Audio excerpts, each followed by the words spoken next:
This conference will now be recorded.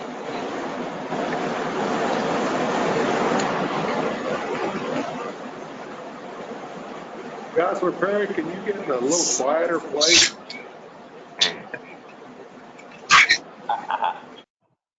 There you go. Thank you. Let's see his air conditioner.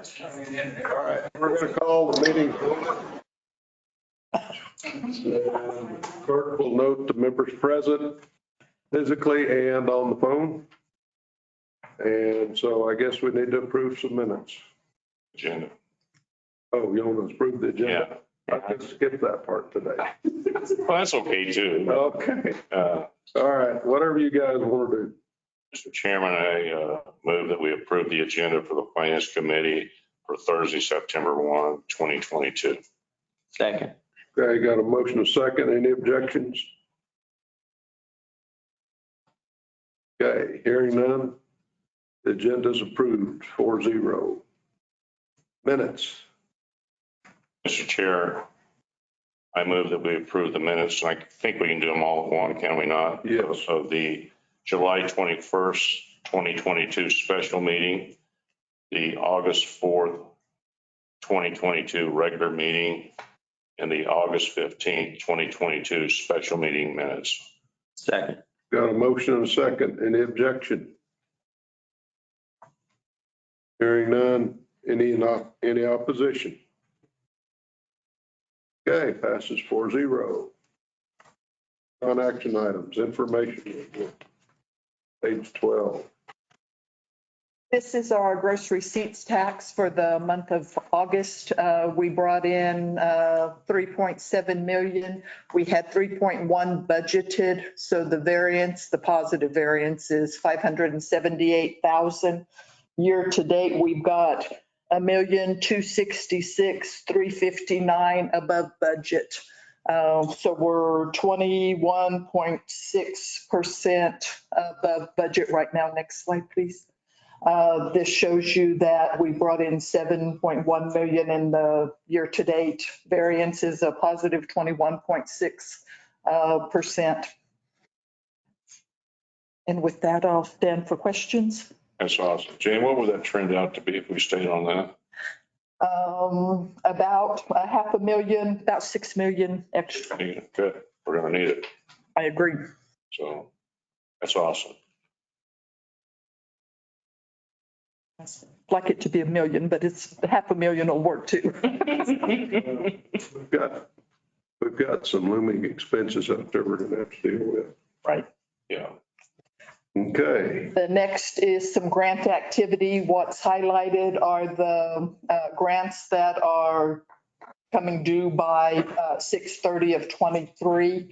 And this is really, I think, just for informational purposes to let you know that Amanda is monitoring these daily.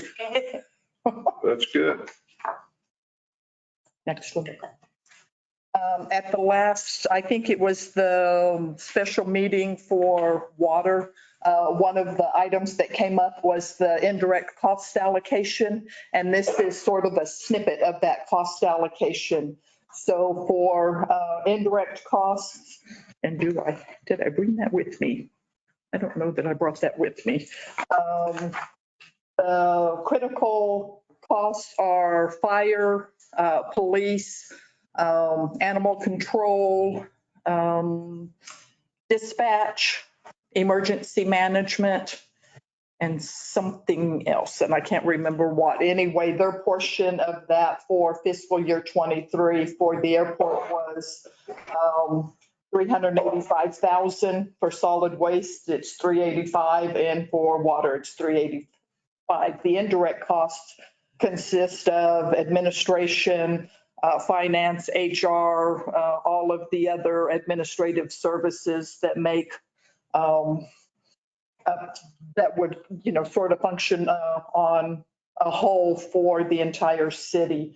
The indirect for the airport's 582,000. For solid waste, it's 763. And for the water, it's 1,165,000. So the total that was reflected in their budget for indirect overhead costs is 967,000 out of airport back to general fund, 1,148,000 from solid waste, and 1,550,000 from water. There's more detail to that. We just snipped that little bit. If you want to see more detail, I believe Amanda's got it saved somewhere else if you want to see all of the costs. But I think it's using 21 actuals to do budget for 23. You use that as your foundation? Yes. Okay. And I stand for any questions on that. So we go down to the bottom on there where it says additional amount to allocate. I don't know if it's on yours, but it's on our print.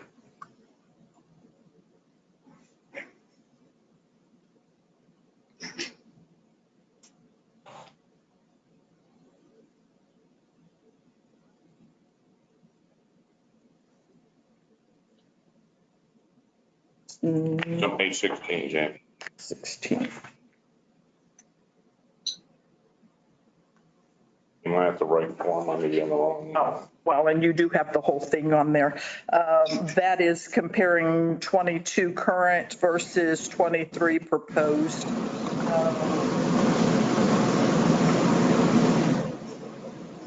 And so what we actually budgeted was the amounts up top. Okay. So we're fine. Yeah. Okay. Thank you.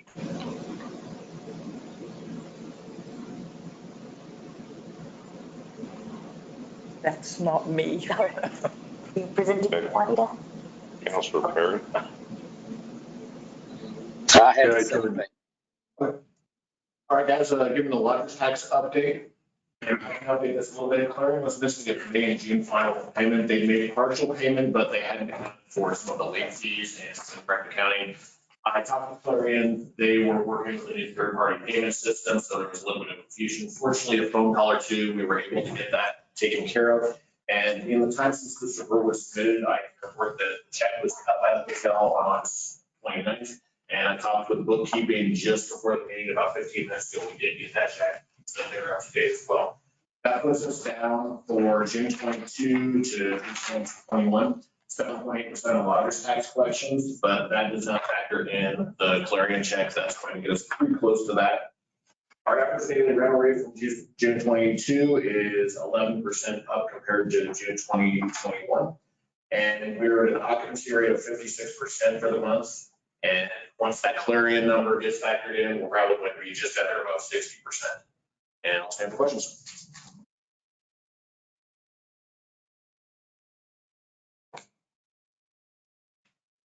How big is the Clarion number? What's the Clarion number? Do you know what the number is? Not off the top of my head. No problem. That's you. No problem.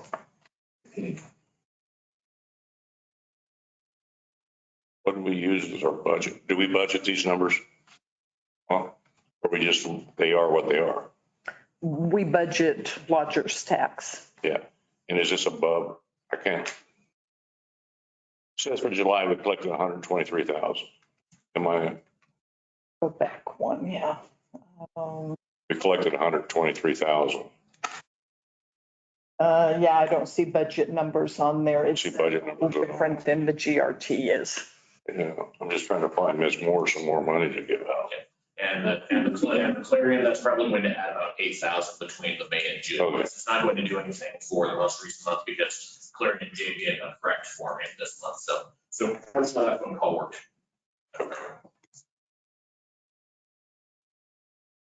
Okay.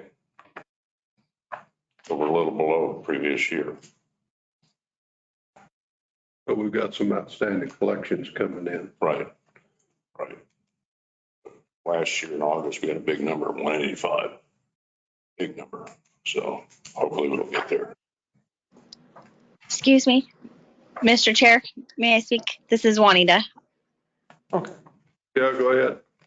The number for July is reporting in June. We are missing the Clarion number, and then the number in August will actually be the July numbers because we're always running behind. Right. So Thank you. Any other questions, comments? Good. Move on. Let's talk about the manhole rehab project. Mr. Chair, I do have one question. Okay. With this report, we normally got the cannabis taxation report. Went down there. It wasn't on there this time. Do you know why? We got it. I can't remember how much it was, 15,000. Juan, do you know? Yeah, Mr. Chair and Councilor Foster, that is correct. I apologize for that. I did miss including the cannabis, but it was about 15,000 for this month. 15. And I just like it because it also showed the comparison of other cities. So, Okay, we'll make a note of including that every month.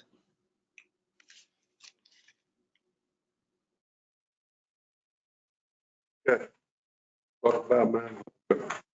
Hey, Mr. Chair, committee members, I'm here requesting to, if you have a discussion, kind of update you on putting the sewer manhole rehab project on hold until mid-year due to a lot of equipment going down at the wastewater treatment plant. We're right down on our equipment maintenance. So we're having, like we had a discussion with Mr. Fuentes in our last finance committee meeting. He said if we can put a pause on projects in order to continue adding funding to our current budget so we can adjust.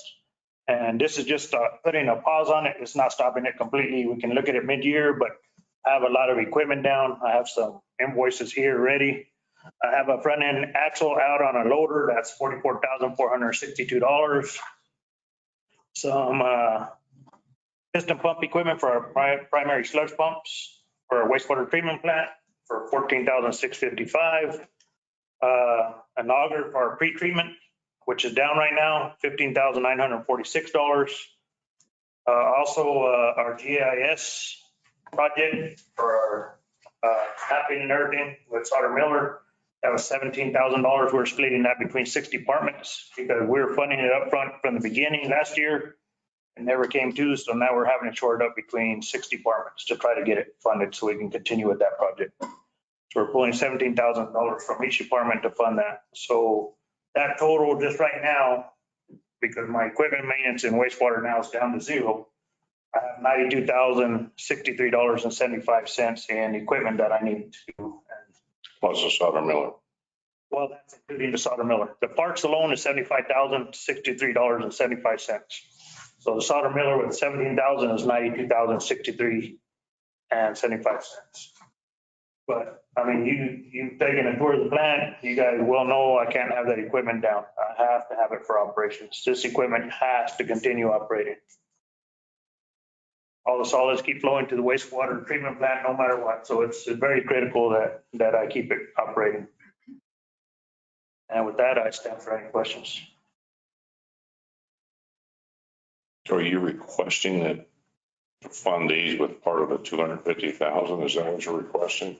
Yes, sir. For budget purposes, because it's part of the capital section in the budget. Right. You all were specific in what you approved that money for, and he's wanting to use the 250,000, at least part of it, somewhere else. So that's ultimately why he's here before you today. Right. Just because it was approved by council, I wanted you guys to be aware of what we're doing. I don't just want to go and do it and you guys not be aware of what's going on. So what are we going to do about the sewer manhole project? Just forget about it? No. No. We're just putting a pause on it because right now, I mean, to be honest with you, we got a lot of people paying our water bills right now.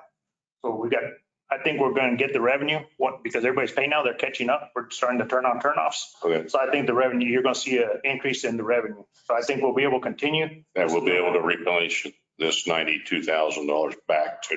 That's Hopefully what I'm hoping in for. January, when we do our first budget. Then we can continue with it because I like to keep it going. It's not something I want to just scrap. So I want to just Right. put a pause on it for now.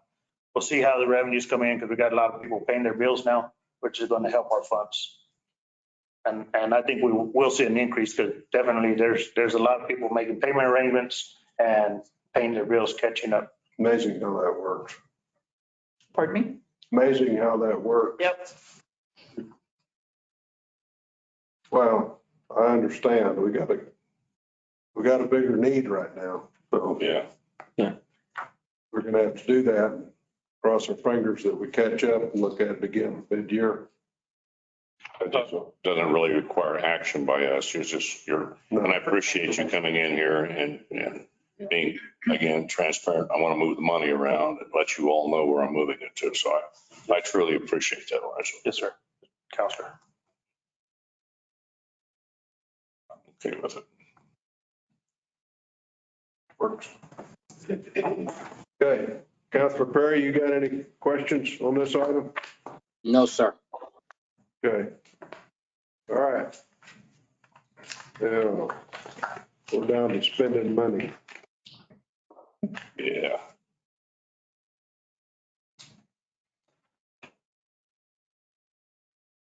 We'll talk about the tax board fund for the Roswell Symphony Orchestra. Who's up on this one?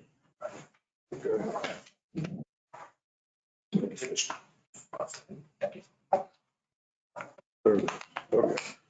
Okay. Chairman Corn, committee members, just want to give you a little bit of a history lesson as where we were last time we were here in June to talk about lodging tax. In 2019, the last comparable year that we gave away, that we actually gave lodging tax, we had 10 events totaling 115,359. We were approved to provide up to 100,000 for this fiscal year. And then next slide, please.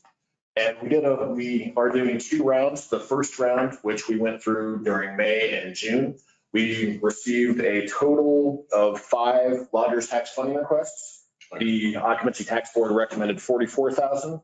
And then you'll recall your committee upped that to 59,000. Council approved that. So that gives us 41,000 remaining for this round of lodgers tax funding requests. And we have 1 funding request.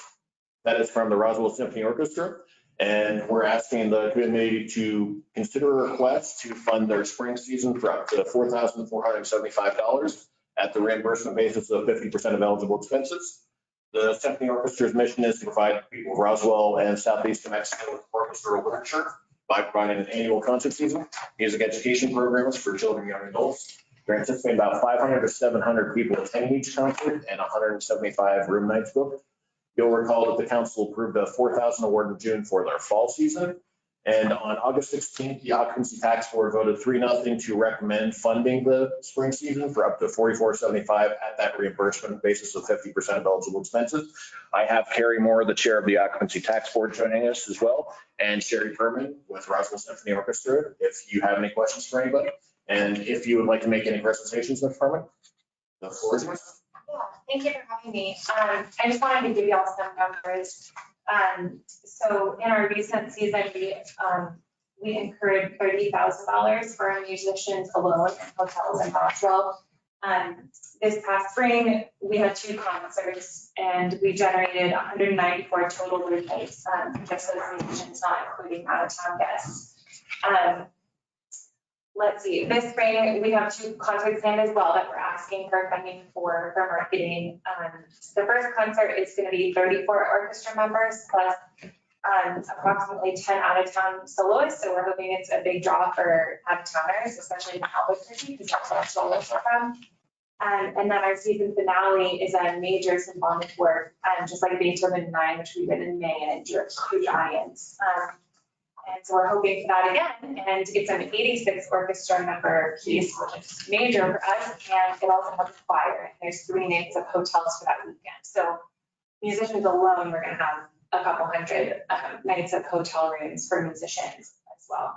And so the funds we've requested will go towards an every door direct mailing that we'll send out in the spring, electronic billboards, which we found were really successful this past semester, this last spring, and advertising via radio, print, and social.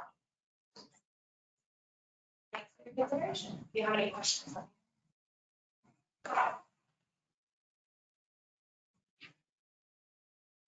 I have no question. Councilor Foster. I'm good. Okay, I guess, Councilor Perry, you got any questions? No Guess not. questions. Okay, All right, what's your all's pleasure? Mr. Chair, I would like to make a motion to send to the consent agenda for the September city council meeting to approve $4,725 for the Roswell Symphony Orchestra spring season.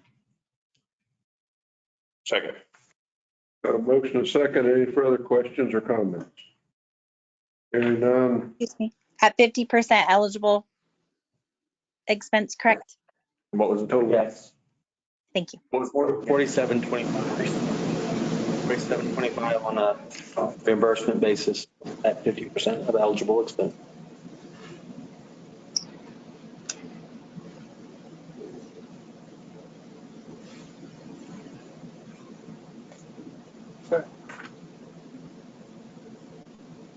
Any opposed? Hearing none. Motion passes 4-0. Okay. Now we're on to the Roswell Transit. Good afternoon. 7. I'm Becky Hicks. I don't know if you knew me, Transit Director. And this is a housekeeping item. I know that you just put the 23 budget to bed, but the state wants us to get you to approve or at least tell us that you're going to fund us again in 24. So that's what this resolution is about. I don't have a detailed budget for you, but it does show on the form that we put inside your packet how much we're asking from NMDOT for administrative expenses, operating expenses, and capital expenses. They reimburse us for admin and capital at 80% and operating at 50%. It hasn't changed much over the years. Of course, salaries go up from year to year, but we haven't asked for anything usual. And I stand for any questions. This is for 23 to 24. This is for the federal year starting October 1st of 2023, ending September 30th of 2024. It gets kind of confusing. I had to ask for the same thing. Okay, we don't even know what our budget is. We have no clue. No, and this really just says that you're willing to support us again in that coming year. And we don't know what the numbers are going to look like by then. No. So this is just a commitment? It's a commitment. Yeah. We have the letter from the city manager, but they also require a resolution from the city council. Yeah, those numbers could be bigger, from the state. This doesn't lock them down. It's just creation paper forms, all it takes. So, I guess in housekeeping. yeah, you're right. Questions? I got it. This is commitment followed by money later on. Right. Which is something we're not supposed to do, but this is dealing with federal government. Right, So we really can't, not supposed to go out that far with a commitment. Yeah. Yeah, but federal government, we do, so. Well, I can tell you that transit is trending up. Our ridership is increasing. Cool. We are extremely busy on the side routes. I don't know if you have noticed in current times that we run the bus up and down Main Street all day long, 3 routes going up and down. But the side streets are dial-a-ride. You have to call us on the phone. We pick you up and we'll pick you up at a bus stop and drop you off at a bus stop or the center so you can catch the north-south bus. We are averaging now on that side route 140 people a day. Wow. So that's Do you think that's because of the cost of fuel? partly, yes. But But we're also, the service that we're providing, it keeps you from sitting at the bus stop for an overly long period of time. Right.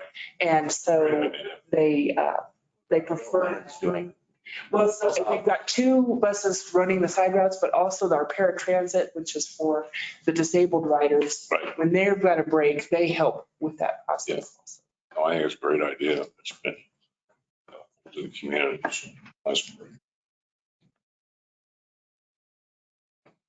any further questions? What's your pleasure? Let Counselor Perry, he hasn't done anything. I'm content with just smiling for the camera.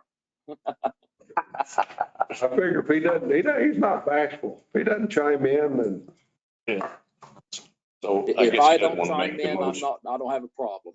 okay. But you don't want to make no, it's your turn for motion. Oh, I didn't know that we were passing the talking stick. That's- Yeah. Okay, I make a motion that we send to full council on the consent agenda, recommendation to approve the resolution authorizing the filing of the application for the New Mexico Department of Transportation for funding assistance for public transportation for the federal fiscal year of October 1, 2023 to September 30, 2024, as outlined for the city manager to represent us in this. Second. Okay, got a motion and a second. Any other comments? Any opposition? Hearing none, passes 4-0. On to the library. Mr. Chairman, Yes. before Becky leaves the room, don't know if she's leaving or not, but her father-in-law is up here with us at the New Mexico Municipal League. I don't know how long Gordy has served, but he's been on the city council, he's been mayor pro tem for over 20 years of Socorro. And he just told me to tell her hello, and this is my best way to do it because I will forget later. Okay, received. Okay, let's talk about the public library and the desire to use rescue funds. No, this is the uncollectible accounts. So I've been at the Roswell Public Library for almost 5 years. Oh, okay, excuse me. Go ahead. And when I came, about 2 days after I came out, I was told that the auditor had seen the library because of uncollected fines and fees. We talked it over to the finance director at the time. They did not want to do anything, so we did nothing. And so the fines and fees accumulated. According to my conversation with Becky and also with Robert Briggs, who is in charge of circulation, there was a one time in the history of the 100 years of the Roswell Public Library, at least one time there was a fine forgiveness that was done. But these are fines that were started when we had the card catalog and then the automation system. So this is really is a housekeeping thing. Some of the people have probably passed away.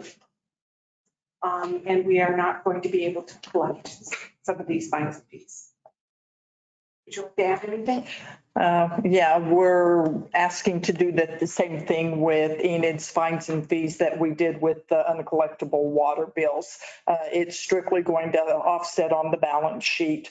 And so we're asking to remove anything that's prior to 2018. So she has cleaner books. So it'll be a smaller accounts receivable and a smaller uncollectible for her going forward in audits. We have processes and procedures that will, so this will not come back into play. I mean, I don't know what your fines are and your processes that you currently have in place to keep people current. I mean, what are we doing for that now so that we don't find ourselves 6 years from now have another issue? There's no guarantee that you won't do that, but we do have a grace period for fines and fees. We send out an email notification 3 days before the items are due to ask people to either return them on time or to renew it. They can renew it up to 3 times, and then we have to ask them to physically bring the item into the building so that we can see it, to make sure that they aren't just keep renewing because went overboard on my trip or I left it in a hotel on my trip. If the book is damaged, we cannot repair it, we say that you now own the item. Usually it's a book. And so you have to pay for the cost of the item or the cost to replace it. If it's out of print, then it becomes a kind of a wibbly wobbly thing that needs to be done. Fees are accumulated from the time it is due to when you return it, up to, I believe, $12. After that, we then go and say, okay, we notified you at least three times, because we do a notification before it's due, after it becomes overdue, and then we do one at 45 days. So sometimes we get the letters back, and so then we can't contact them.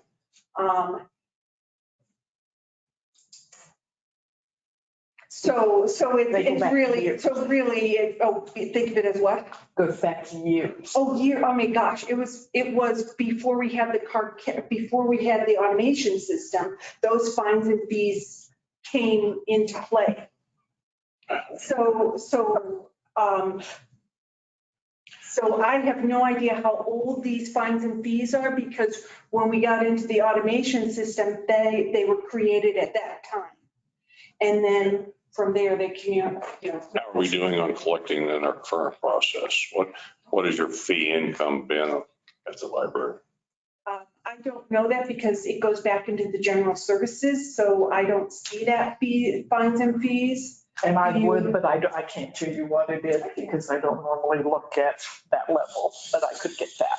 So we block people once they have. Do they have a fine they cannot?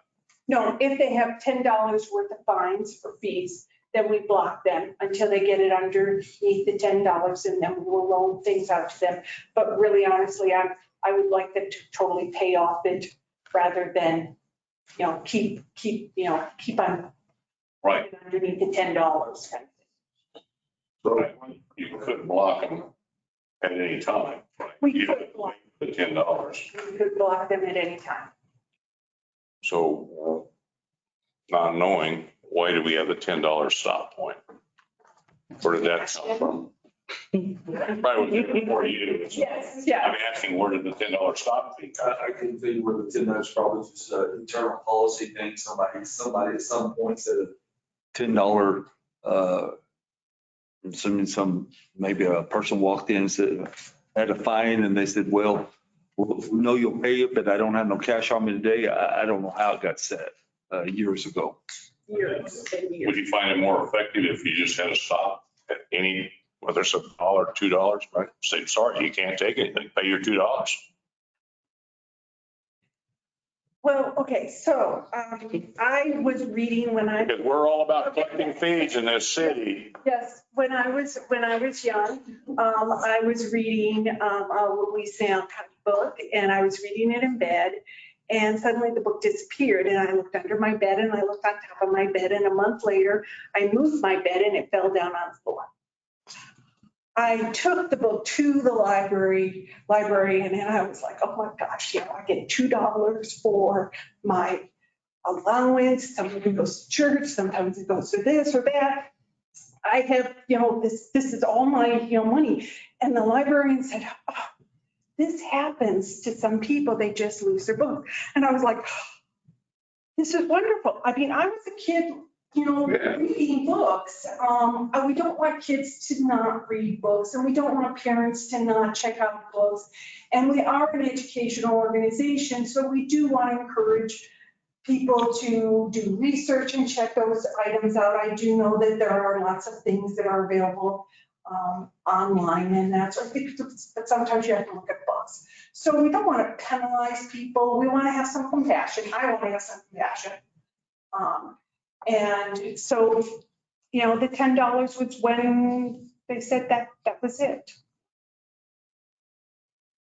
I just assume you have none and move on. If we're not going to collect them, I mean, my God, who's getting here? I don't want to limit anybody from not being able to take books out either. Yeah. And I'm just questioning why we even have fees for it. Well, are we really effective by having fees? That's another conversation that I would really like to have, because we love to collect fees in this city. Honest people. That's all we're doing. Yeah. These are detrimental for kids using the library. So, I agree with you. yeah, and that's a conversation I would love to have, and I plan to have that. I want to talk to my board. I want to talk to some other people before I bring it before the council. And that's why I would like to know how much in fee income we've collected from the library. Because if we're sitting there having these discussions and making $450,000 write-off, there really isn't a write-off. The money we were never going to get. So we're just kidding ourselves. Yes. So let's stop kidding ourselves and face reality. And I can get, it's not It's not a whole lot. Is it even $10,000 a year? I would doubt it. I think we're writing off the majority of everything. Yeah, I mean, when we send out notices, we often get. I bet you spend more money in notices than you do in revenue collection. And that's Well, that's what I- probably where the $10 came in as, you know. Pay for those, right? to do that. And that's part of the argument is how much money are you spending collecting these fees and how much is. And you have a person, do you not, that's dedicated to go do all of that, correct? They could be doing something else besides doing that work, could they not? Well, we have little bits and pieces, we spread it out between a lot of different people. I would love for you to come back and talk about no fees. I will be delighted to talk about. And have Ms. Davies show us what our revenue has been for those fees. Yes, Well- but I would also like to get this off the books. Yeah, I'm with you. Okay. We once asked her to run an accounts receivable list and it broke the computer. It did. Right there. It's too long. It broke the whole system. You had stuff out there for 75 cents, I bet you, on that list. Some of them are because fines are only 15 cents. a day. So Ms. Cosley, I'm with you wholeheartedly here, so. I would like So so we can, why, she's responsible for collection of these fines, if you can collect it, correct? yes, but I was told that I couldn't really go for any like lien on property unless it got. That's for the water people to do, in my opinion. Well, the point is that she doesn't ever see, apparently, those that owe fines. Oh, I have the list. You have the list. I do have. Yeah, they would pay, they would pay her. Okay. I have the list. Because, you know, some communities I've seen where they do just hold an annual, bring them back, no fees. Just bring them back, folks. We proposed, this is conversation, but when we were first looking at the fines and fees, we were proposing a canned food drive. And that we would then go and give, you give a can of food, we would give you $1 voucher for this month to clear off your fines and fees. And we were going to give those to each one of the different food organizations. We were even going to give them to the animal shelter, do like a 1 week, we would do those, that sort of thing. That I was told was not allowed. So we couldn't do that. I would, yeah, I would, I just think it's a way to do it. That were. Right, way to pro. Yeah. Over $1. So we were trying to do that as kind of, because some people will not pay a fine, but they will gladly donate a can of food. Yeah, To someone. great idea. Someone in need. But we were told we couldn't do that, so we kind of stepped back from that idea. There we are. There is one study that's been done about eliminating fines and fees. And Albuquerque Library is a good example of how they handle fines and fees. But I would love that conversation in another time, but I really would like to. Go away. Send RPD out to go arrest these. In a small library, there was actually, they would get the police department to deliver overdue files. It was a small community. So that is why is a police officer at your door kind of thing. But I personally think that would be, I would love the police department to do other things than that. I have no other comments. I need to keep quiet. Really, because I think we've been going on for a long time on this one. Yeah. I found out a lot of information on what I did. It's something that needs to be done with, Yes. but not today. No. Oh, yes, today. Today we need to deal with this. All right. Councilor Perry's happy, so. Is it my turn? It's your turn. What do you guys? Mr. Chairman, I make a motion to approve the writing off or the removal of uncollectible accounts receivable from the library in the amount of $453,140.94. Can we put that on the consent and see if it flies? We can try it. Yeah, let's put that on the consent agenda. That way you don't have to show up. And I'll, Still got to show up, but just in case someone pulls yeah, because then they pull it off right at the time. I'll second that. Okay. Got a motion, a second. Any further comments, discussion? All right, we're ready to vote. All those opposed? Hearing none, passes 4-0. Now, we're on the American Rescue for $203,955. I'm not sure that it's going to be this much. That's based on the first quote that we got. We have since gotten another quote. So it's really important to say up to.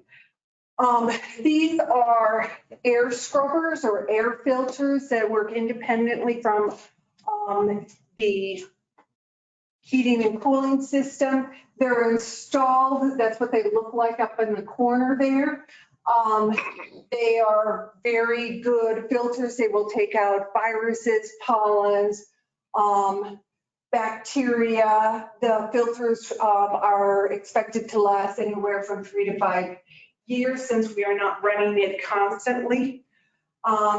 We are not looking at covering the whole library with them. We have strategic places where we're going to be, where we want them. The circulation desk, where people, there's people there all the time coming back and forth. The children's area, the children's meeting room, the Bon Rock meeting room. We have a Southeast meeting room that is small. Places where people sit and study, the Spanish language collection, the young adult area, the magazines and new books, and also over the where the computers are. We're putting it in the area behind where the circulation desk is, because that is where most of our staff is. So we're not trying to cover the whole library. We are looking at 32 halo filters. Okay. Is there anything else you want? Are you done? I gave you all a paper that talks about the American Rescue money. This would qualify as one of the categories. And we have used, for the American Rescue money, we're receiving $11,751,501. Of that, $10 million was taken as lost revenue. That's the max that we were allowed to take. So we took the $10 million as lost revenue. The other $1,751,501 has to be used for items that are in a qualified category. And I believe Joe sent out the ARPA information earlier this week to you all, and is what prompted me to do this. Of the lost revenue, we have $7,130,463 left. And for the qualified categories, we have $458,949.29. I did mark in the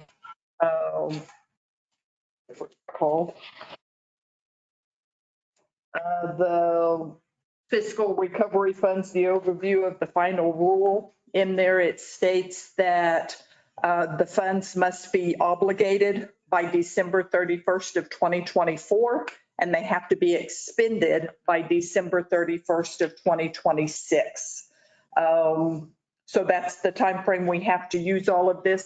I did email Department of Finance and Administration yesterday, and they told me the second part of our money should be here next week because we haven't seen it yet, but we've already put it in our budget.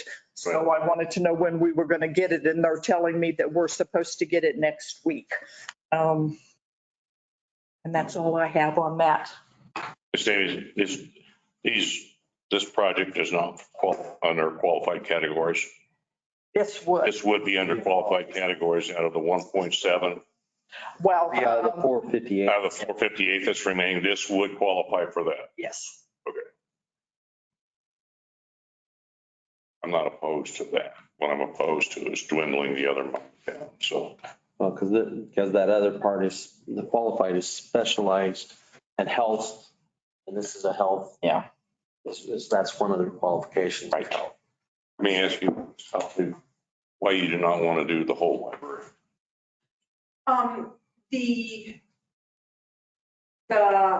Well, you put them where people are going to be. And this is our nonfiction area, and people they go into the nonfiction area, they get their books, And and leave it. then they leave. Okay. Same thing with the fiction collection. They go into the fiction collection, they get their books, they read, they leave. We don't really have people sitting down on the floor reading and because we have chairs for them to sit in. We do have people that come in this area to use the computers. These areas here also have computers, but there's only one person there. It's actually the recommendation of the vendor we were working with, not to try to do the whole library. They said this, you use it wisely, is what they were looking at. Mr. Chairman. Yes. Thank you. Enid, a couple of questions here. Number one, how much cubic foot, I don't know how much square footage our current library is. I see in the information the amount of cubic foot that it's going to cover in the different areas, but I don't see how much of the library is actually covered with that. Do you know that by chance? It is in my annual report, how many cubic feet are in the library, but I don't have it off the top. Just about 40. Just looking at the map, Councilor Perry, it looks like it's maybe about 30 to 40% of the total library. Okay, and that's I was thinking in the 30s. So okay. Yeah. My other question is, because I'm not familiar with this kind of contraptions. Do we know how loud they are? I know that the libraries are to be, quiet areas. Do we know how much sound these are going to produce in doing their job? I was on a video, I do not have that number in my head, but I was on a video conference with them and they had it running and it was quiet. I could understand them. They were talking to me in a very normal voice and I was talking to them. So it looks like it is fairly quiet. Do you know if they happen to mention that they have placed these in libraries before? They have placed it in churches. They have placed it in schools. They have placed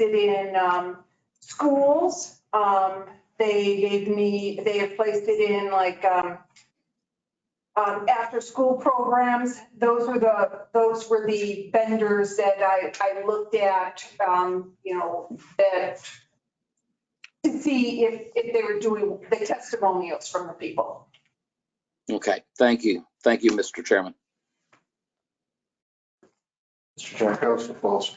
My question is, do we know if they slow down the actual airflow from and how it will affect your actual HVAC? It works independently. It works independently from the HVAC system. But the air has to flow through it to get to the HVAC, right? Or no? Okay. No. Because that's what it looked like. It looked like it was on a vent. It's in the ceiling. It's in the ceiling. The air goes up and then comes back down. So it's going up and then comes back down after going through the filters, which is better than one that a filter that would be portable that would be right here, because then the air would go, just move right. And so it's like, oh, you're contaminated now.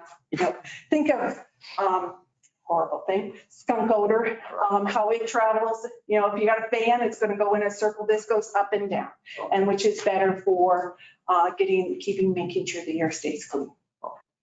On call. So if it's not attached to it, then we don't have to worry about flow. Then that would be the technical portion of where they're placing it so that the rest of the system doesn't pull it. Right. All right. Mr. Chairman, may I ask one more thing? Go ahead. You know, these funds are expended as a way to try to help if we end up in a health crisis again. Do we know if having something like this would potentially allow for the library to have continuous use? Not necessarily saying in the height of a pandemic or something, but could we have a greater chance of utilizing our public using their buildings during a health crisis? Would this help with that ability? Councilor Perry, that is what this project is all about, is to make sure that our air is clean, that we are not helping to become a super spreader, but also during the middle of a pandemic, we can keep our library open. And for me, when we were closed, all I could think of was if I was locked up in my house and I couldn't have access to books, I was going crazy. And there were other people in the community that were feeling the same way. So this will allow us to keep our programs that we plan and we pay for and we have contracts with going. It will allow us to keep our library open and also our staff safe. Thank you. Anything else? What's your pleasure? Mr. Chair, I make a motion to send to full council. You want to try to put this on consent? Probably not, but try it, but I doubt it. But I'll try. Put it on consent for approval of $203,950 for the American Rescue CARES Act funds to come out of the qualified category of our balance for the purchase and installation of air scrubbers for the Roswell Public Library. Second. The only discussion is if it comes out of that category. Okay, you're going to guarantee that to me. I'm going to guarantee you that. Okay, then I will vote in favor. That's why I put it in the motion. Thank you. Any further discussion? Hearing none, all those in favor say aye. Aye. Aye. Any opposed? Hearing none, passes 4-0. Thank you. See, you'd have gotten all your fine money from prior to 18, you wouldn't have. The whole library. If you'd gotten all that money.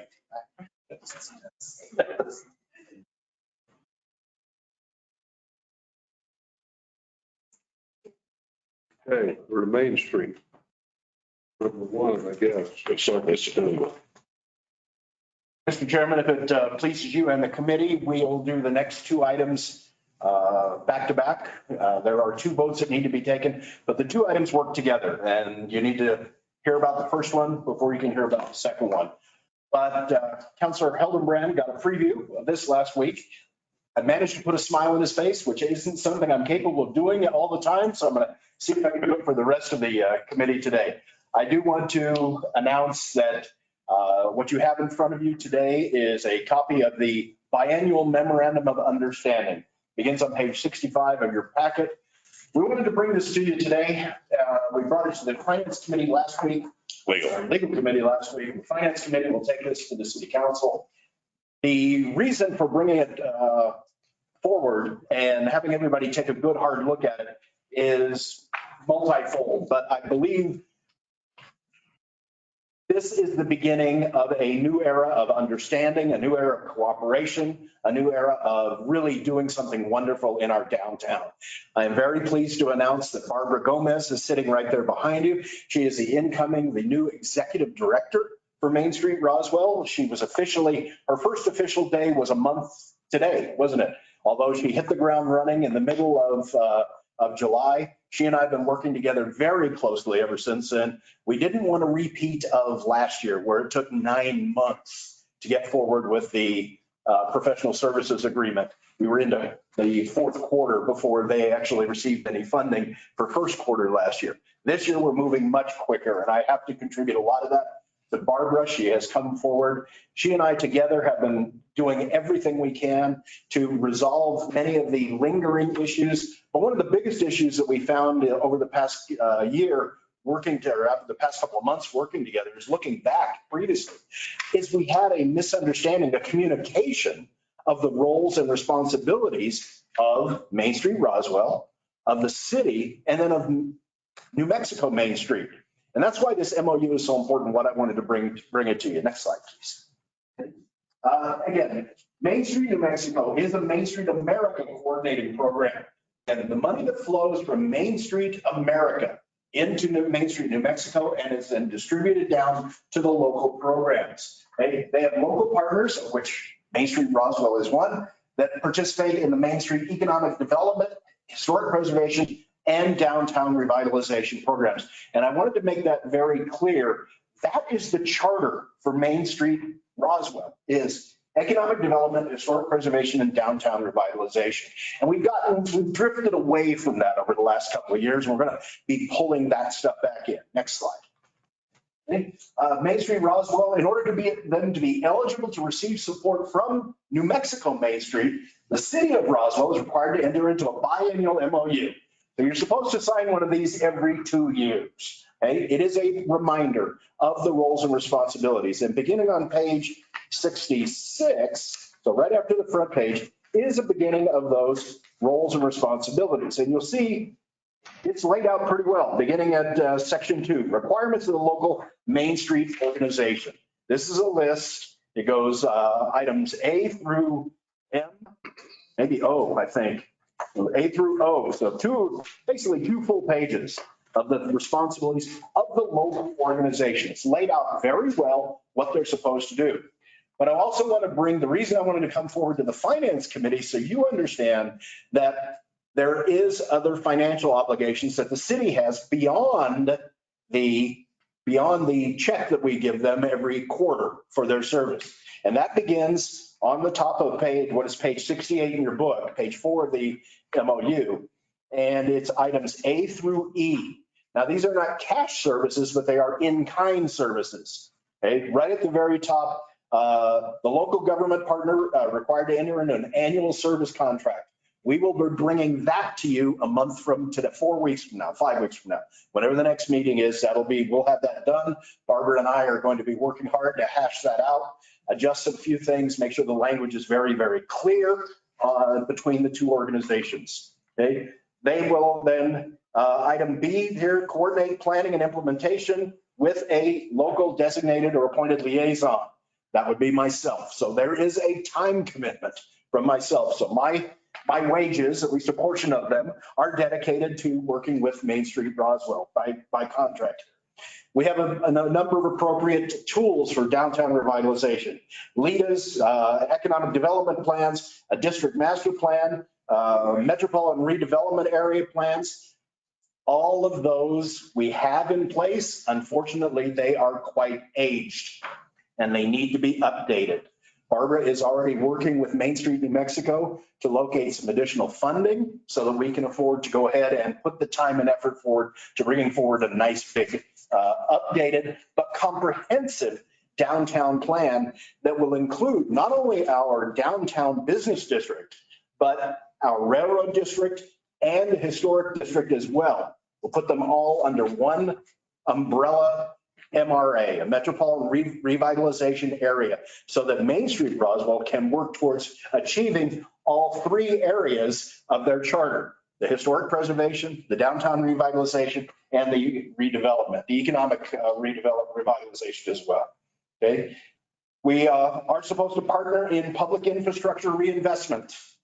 Okay, as well in the district by administering funds in a timely manner, coordinating projects. I really like going to this one. It sounds like we're going to be spending a lot of money, but I have an announcement to make that I can't make yet. Okay, but I have a letter on my desk from New Mexico Main Street that is not just good news about a project we've been working on for the past year, year and a half, maybe 2 years. It is very good news about this project coming forward. There will be an official announcement before the end of September. Okay, and it wasn't until Barbara came on. In fact, she wasn't even officially on yet. Barbara worked with Molly Boyles. They both worked with me. We got the paperwork completed, done, sent in, and we got good news back already.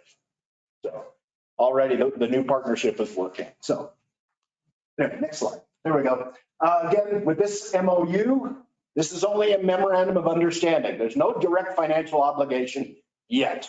But this is the MOU outlines roles and responsibilities so that we're all speaking the same language. We all understand what we're supposed to be doing. As anticipated, though, the FY23 professional services agreement will request funding in the amount of $60,000. That's already been budgeted for. It's already in our budget. It's a carryover. It's the exact same amount they had last year. And although last year, because Barbara wasn't on yet, they didn't have an executive director. They only collected 40,000 of the 60,000. So we're actually going over 20,000 from last year anyway. So, okay. Pursuant to the requirement of the MOU, ongoing staff support may result in additional support via in-kind services. And I've already explained where that's going to come from. Next slide. Okay. Our staff recommendation, of course, is you review the biannual MOU and recommend that the city council approve the MOU and authorize the city manager or his designee to execute the MOU on behalf of the city of Roswell. Main Street, New Mexico has already executed the MOU. Main Street, Roswell has already executed. I have the signed copies of the MOU in my office behind my desk. They're ready to go as soon as we are. Okay. Last at the, again, the August 25th meeting, the legal committee voted 3-0 to approve. And of course, this is the first time you're all seeing it. Okay, let's go on and unless there's any questions, I'll move on to the next one. Okay. All right, next one. Okay, again, this is the resolution. If you approve the MOU, Main Street, New Mexico, as part of what we put together, is asking for a resolution of support. So that's what this next item is about. And we'd ask you to consider and recommend to the city council approval and adoption of the resolution to enter into the biannual memorandum of understanding by and between the city of Roswell and Main Street Roswell to collaborate in a community economic development and downtown revitalization program. Again, I'm making that point over and over and over, is we are going to, one of the reasons, again, we wanted you to review this, is everybody needs to understand the purpose of Main Street Roswell is downtown revitalization. And with us working together, I have a wonderful feeling that we're going to really make some things happen, and we're going to bring some renewed economic prosperity to downtown by availing ourselves of all these the programs that Main Street New Mexico and Main Street America have available. Next slide. Okay. The resolution is presented in support of the continuing relationship between the city, Main Street Roswell, and New Mexico Main Street, and the resolution authorizes the city manager or his designee to enter into the biannual memorandum of understanding as required by the New Mexico Main Street program. Next slide. Okay. Again, all of these things are laid out in the MOU. That's the whole purpose. Support and collaborate with Main Street Roswell on the vision, principles, values of comprehensive commercial district revitalization through the National Trust Center and the 4-point approach. One of the things that's been missing with Main Street Roswell for a number of years, if you look at the last Main Street master plan, it was done in 2011. Okay, Main Street got it done. They went ahead and put together. It was never adopted into our comprehensive plan. Okay, so it's sitting out there waiting. What we're going to go ahead and do is Barbara and I are going to sit down together, and we're actually going to be up at the conference in 2 weeks. There's a New Mexico Main Street annual conference at Ruidoso. So we'll be up there for 3 days. During part of that time, she and I are going to get together. We're going to start strategizing on a 10-year strategic plan. What we want to do, how we want to do it, so that Barbara can bring it back. She can take it to her board. They can review it and approve it. And then we'll move forward with updating New Mexico Main Street's master plan, which, like I said, will include the historic district, it'll include the downtown business district, and the railroad district, all three areas. We'll be able to bring that back and then roll that into our comprehensive plan so that everybody is once again on the same page about what we're going to do, how we're going to do it, what we want to achieve, and also the time frame we want to achieve it in. Okay, next slide. Okay. Our recommendation is that you review the resolution and recommend it to the city council for approval. And of course, the legal committee voted 3-0 to recommend approval as well. And this is your first meeting.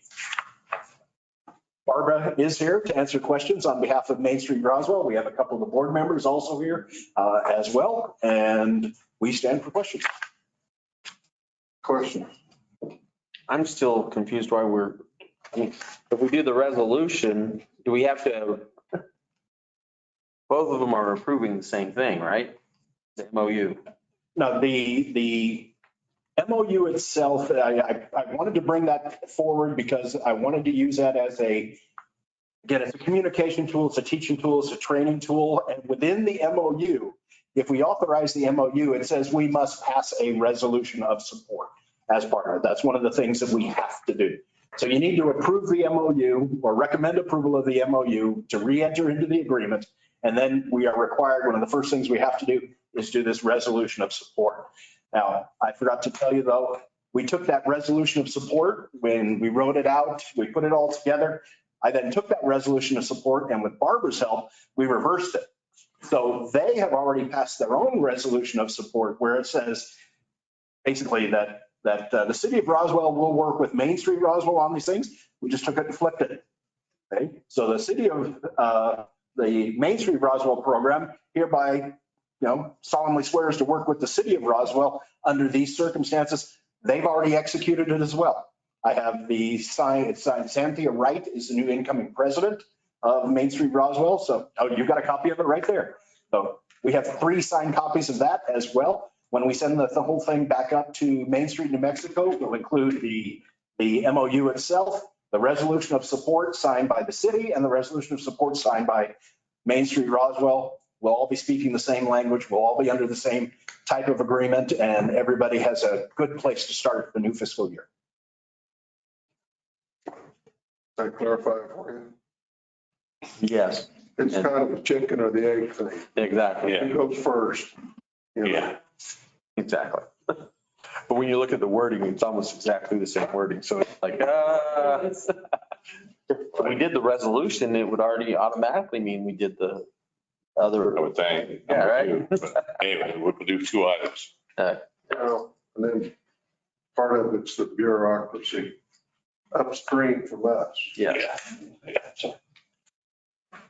Any questions? I heard this presentation at legal, so I'm okay with this. So. Okay. Mr. Chairman, forgive me, let me turn off this air conditioner. It just turned on. I'm sorry, I do have a question though. So let me turn this off so y'all can hear me. You going out for coffee or?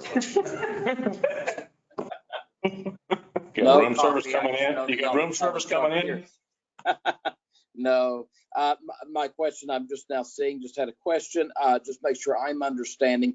This is not our MOU. This is the state's MOU that we are entering into as a 3-portion partner between the state, our local Main Street Roswell and the city, correct?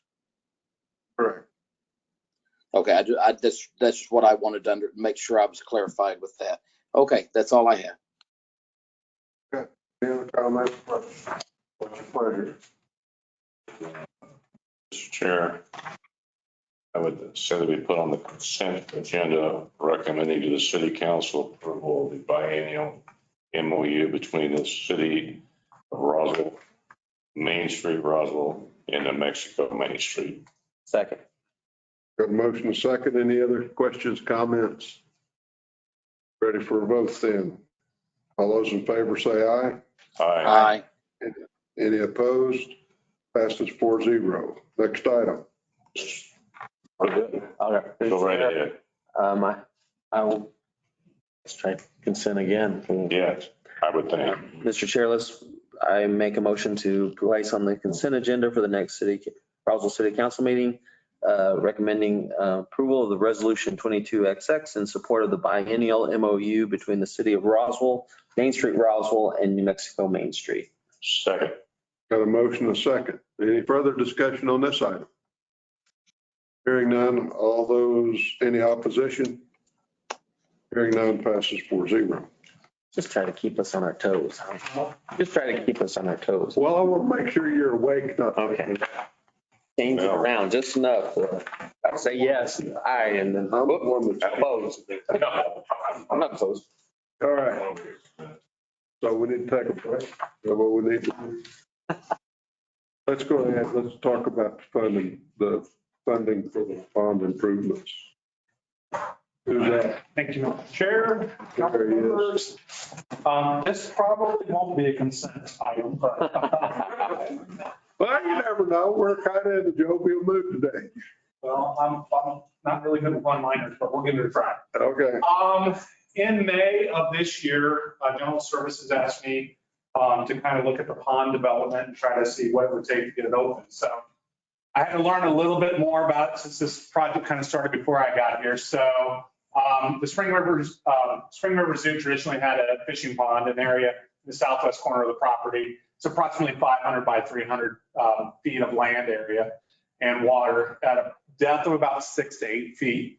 Prior to the renovation, the city was in cooperation with New Mexico Game and Fish to basically make it a youth fishing, so 12 and under could fish there for free and whatnot. Although the pond was designated for youth, staff at the time observed many adults with toll fishing game would show up and issue violations for adults fishing there as well. So it left us to kind of help enforce state fishing policies and whatnot. Prior to the renovation, the lake was lined with mature trees and embankments that made the areas more accessible for anglers. There were also retaining walls to address any of the steep embankment erosion, dock and aeration or fountains was there. Next slide. As the pond was drained, it is drained into the natural water table. The water replacement for the irrigation was also done with the pump. So if you look at the water level right now, because the rain's really, really high, if we don't have rain, it drops down. So we actually used a well called the choice well to replenish that, as well as also irrigate the other areas. So last year we didn't have a lot of grassy areas because our irrigation hadn't been hooked up because of what we were having issues with the well. Renovation started during our COVID times, and it was determined work to be utilized in a collaborative effort between parks and county staff to work on a project. At that time, I really didn't obtain any formalized plans that the Parks Department had to determine what budget, what the expectation, what the objectives were on this project prior to the zoo taking responsibility in November of 2021. Slide. The renovation involved a removal of the mature trees along the embankment, draining of and muck removal, relocation of the waterfowl out to the bird sanctuary. The dock was removed, the fountains were removed, and the addition of new irrigation system was also, I think that was $100,000 for the new irrigation. Next slide. It also involved the addition of newer trees, the relocation of the rainbow trout, which is now a salmon.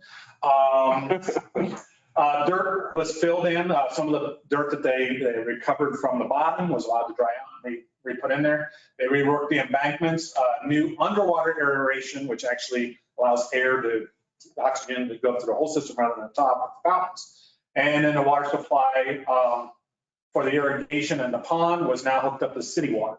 And that particular decision increased our water line item tremendously from about, I think it was about $5,000 or $6,000-ish.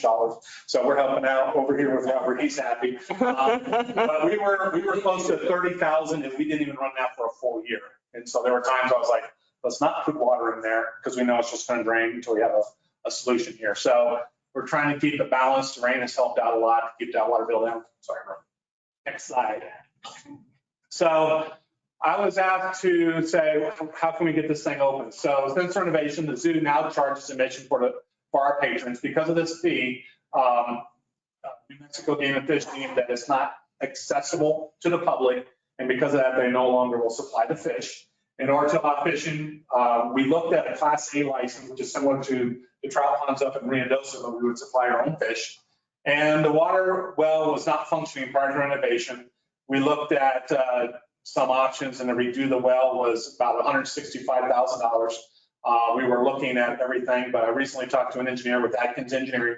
And really what we want to do is we want to find out if the well's not working. If the pump's not working, if the shaft or it's dry, we really want to find out what's going on. So for $8,000 that we want to kind of use out of our own regular budget for grounds maintenance, as well as $3,500, they will take the pump off, run and analyze the line and see if we just need to reline it or what we can do to get it up and going. So, but I was looking at what's the cost to start from scratch to do it all, because I was told it was shot.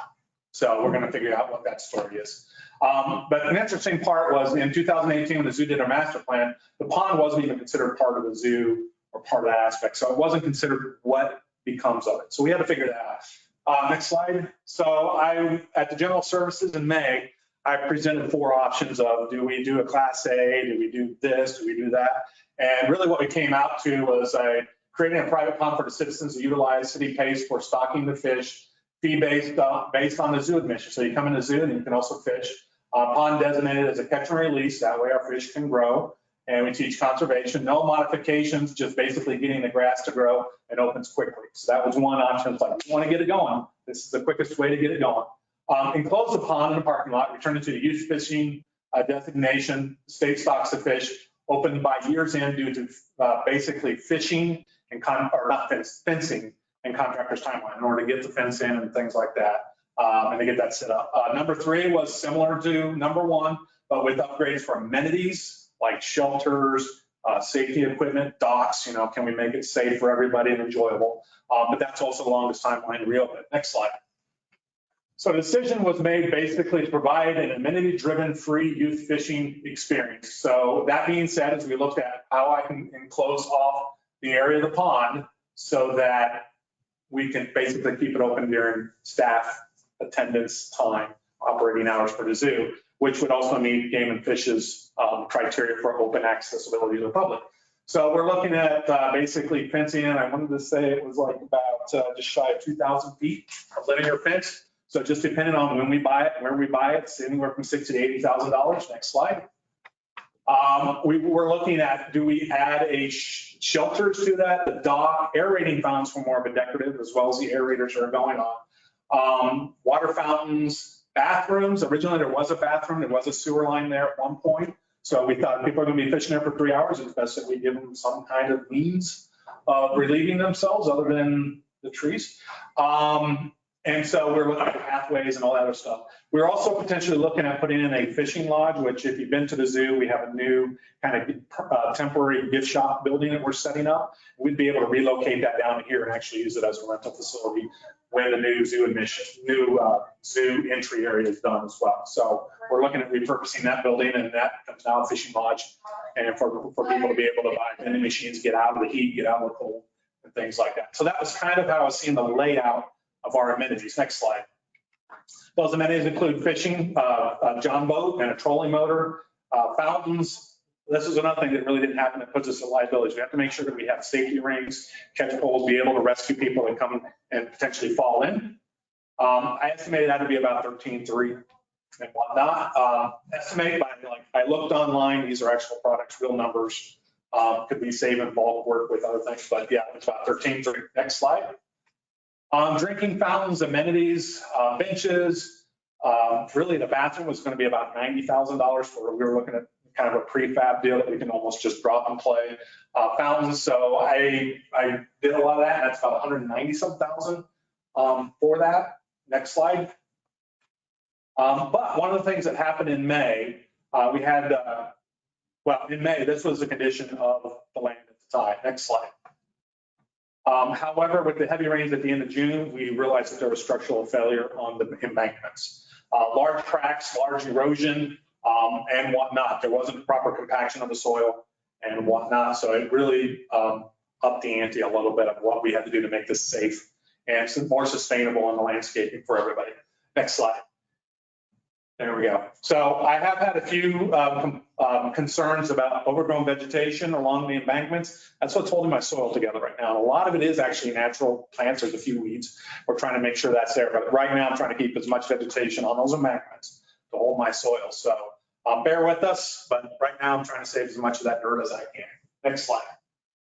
So just the kind of overall aspect, I want to really dwell a little bit more, since I've already talked about a lot of these. The fishing dock, we priced out at about $30,000. It's aluminum and floating type of deck, but we were looking at about $250,000. I got that from Ag Services. It does what they do there very well. And they were looking at, there's going to be some areas that they can just taper the embankments at a different angle. And there's going to be areas along our property line or along the train track that's too steep to do in a normal sloping. So we would have to do a combination of embankment, retaining walls, as well as sloping differently. So if I took up all those prices and whatnot, we came to a total of $688,000, $330 some dollars.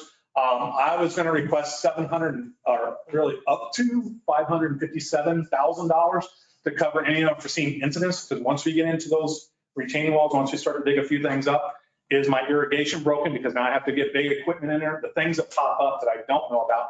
Plus, I mentioned earlier about the fencing going anywhere from 60 to 80. When I was looking at redoing the perimeter fence, which is going on right now, it went up sometimes $5,000 in a day. So it goes up, things like that. So I wanted to be able to have that flexibility to accomplish that. Next slide is General Services voted 3-1 at our August meeting, and basically to send it to Finance Committee for review and approvals. And I basically stand for questions. We're gonna have that size thing here? Cool. That was my first fish in Costa Rica. And if you look at the picture, it was nicely up. I will sit there and say this, as I researched and did a lot of this and whatnot, the numbers there are very, very accurate to what we need. The numbers there are also built on, let's just do it. There's some other things that we can work out. What's going to be with the well? The more research, you can save money, or it can also wind up spending more. So there are still some unknowns, but I've done the best I can do, researched everything, so my numbers are as good as I can get. I do know, and we talked a little bit when Joe was here about, can we get some services donated, some people to potentially buy or donate memorial shelters. So there can actually be a community thing if we really look at how do we drive this in the future. No one wants this done more than me, so that's a check off my checklist. I believe this is really a great asset to the community. My original goal was to basically incorporate it in the zoo with all that, but the directive and the wish was to make it a free pond for the community. I know Kevin and I, and even Game and Fish, talked about other opportunities within the community to provide also a youth fishing pond. Game and Fish said that they have plans with that facility up there, just no time soon. So that's all the extra additives I got for you. Questions? Well, I'm just looking at these and well, number one, the 165,000 for the well, we don't know whether we need it or not. It's early. Correct. Feel that. So we just got to find out what that problem is. My next item is when you had a rain event, I'm seeing here that says this concern was discussed prior to initial completion of the project, but not implemented. Are you aware why that was not implemented at that point in time when the initial work was done? I'm only going to tell you roughly what I heard. You were not there at that. Correct. Yep. Is there wasn't really money funded for it to begin with. It was also to be able to keep staff working on the project during COVID time and whatnot. So Juan Salas, who's now left with the engineering department, he actually said that he came across a plan with how to do that. I wasn't part of the project development on all that, so I don't really necessarily know in the process what was done and why things weren't done and the whole scope of things. I believe in trying to do things right that will save the money long-term for the city. And that's why I put together this plan in the timeliest manner for council to discuss in that one. Yeah, which is my question. We did all this work, but it wasn't. I want you guys to know I did the homework to come up with the best solution here. And did you ever hear this, Councilor Foster, prior to that this ever became an item? Because if it had been done then, it may have been a lot less money. Because we were already in there working. So give me some education, please. Well, the main thing that homework that I know on this one is the well was one of the concerns I had, because I don't see that any department and this was also before we had the census come in. So if we hit 50,000, I don't want any department in the city running wells except for our water department, because I don't want an EPA guy to show up at the parks and say, oh, by the way, what's your BOD, what's your COD on, what are your solids on this? Our parks people aren't equipped for that. And so we suddenly get an EPA fine coming in because we have wells that aren't being run by our water department. And at the time they were looking at the 165,000, and I said, you just shoot a line across and we can get city water. We have city water right there. Well, then they were saying, well, we have chlorine in there. Well, 4 parts per million chlorine isn't going to kill fish, but you can also put a carbon filter on it and take it out. So that's not that big a deal. True. You suddenly have a bill now, but it also is trying to keep us from having wells that other departments are running. Right. That's the first I've heard of that, so that makes sense. But that was my worry. Of course, we didn't hit 50,000. We're not dealing straight with EPA coming into all our departments, but it's still a question. 10 years from now, we could be. 10 years we could be. And so, and the truth of the matter is, we could put the well in, but I'd still want our water department in charge of our well. I want them to be in charge of, we have a well at the golf course. I think our water department needs to be in charge of that well too, because we don't need to be looking at anybody but people who actually have licenses to produce water. Because that's, they have class 4 licenses for that. Class 4 is level 4 license for that. And the zoo has 2 wells, the Dow, which is the one right around Bison and Elk and Llama. And then this one's called the Joyce well, which is on the south side of the river. And so that was my concern with that. I do not know that we were trying to keep people working during COVID. And so and it just didn't seem like, it took a lot longer to fix it and it didn't work. So,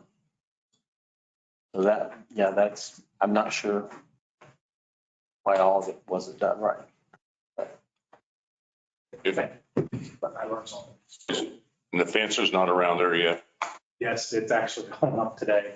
Now, it's not fully completed.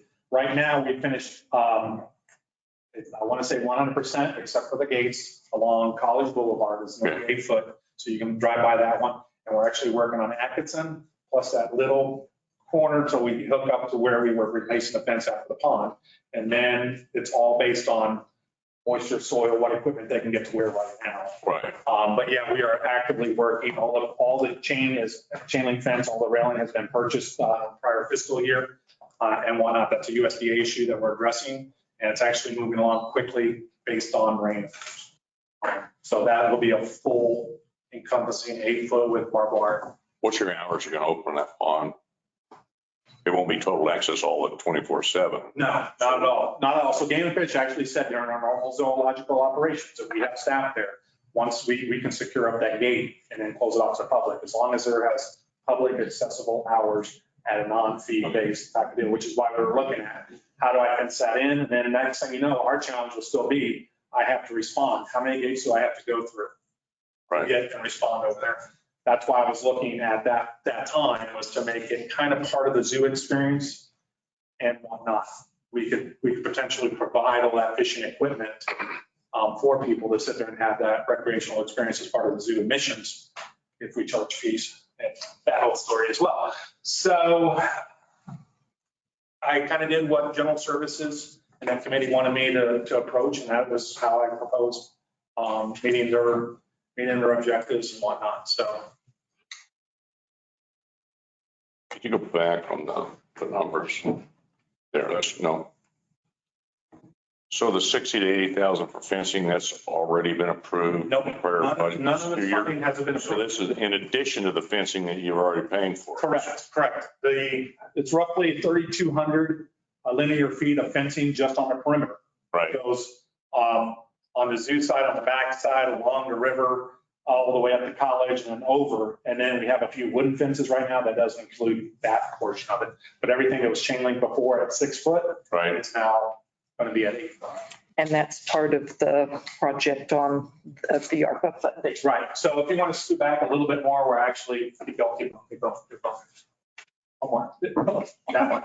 So just to be able to section it off from the zoo, if you will, and also to keep people from potentially just coming down the river and coming into the zoo, I have to basically figure out a way of fencing off some of this as well, the river and whatnot, so people don't come down into this and sneak into the zoo that way.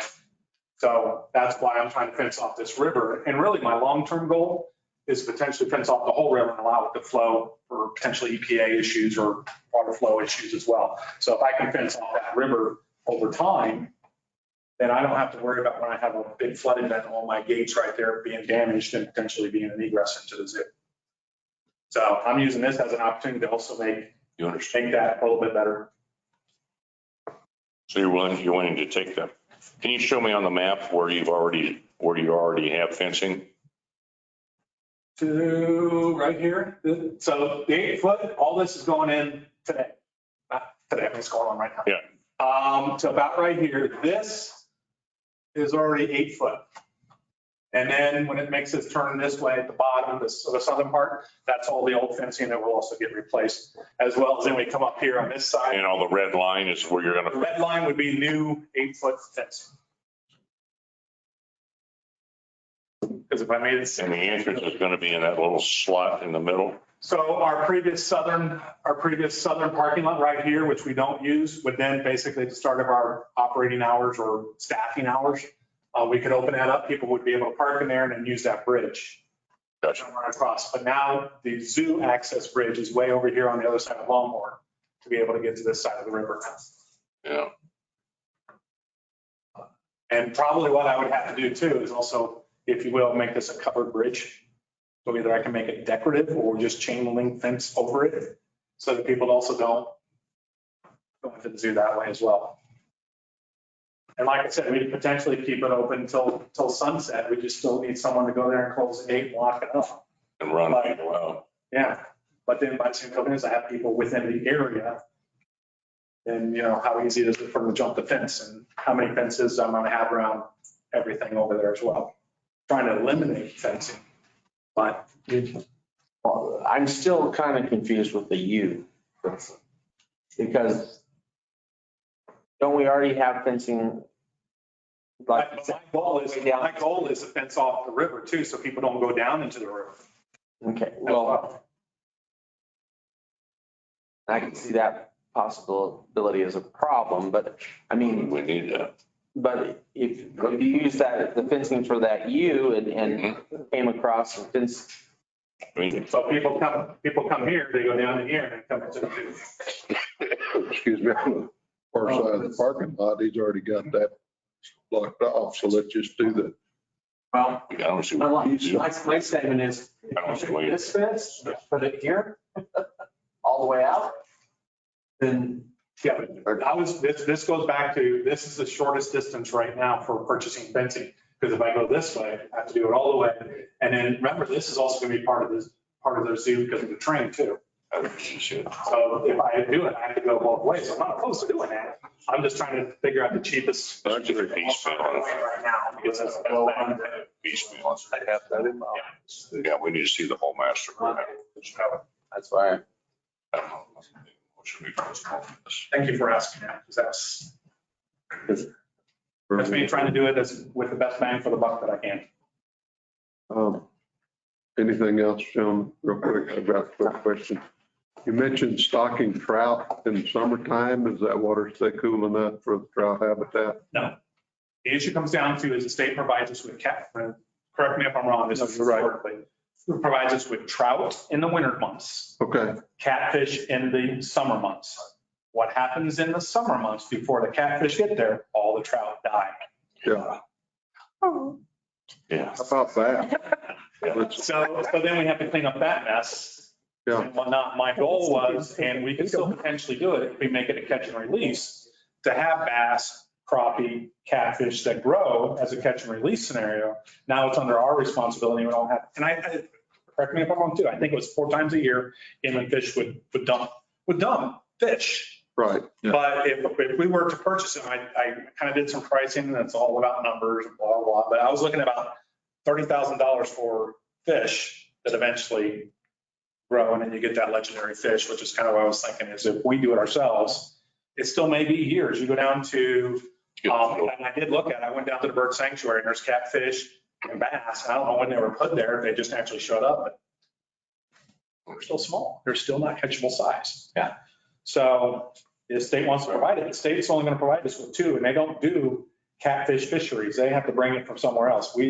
There's of the, what I refer to as recreational fish hatcheries, it's only trout. There is another endangered fish thing down in Dexter that I'd like to go check out. But for the most part, we can only get trout available. And so. They won't do the catfish.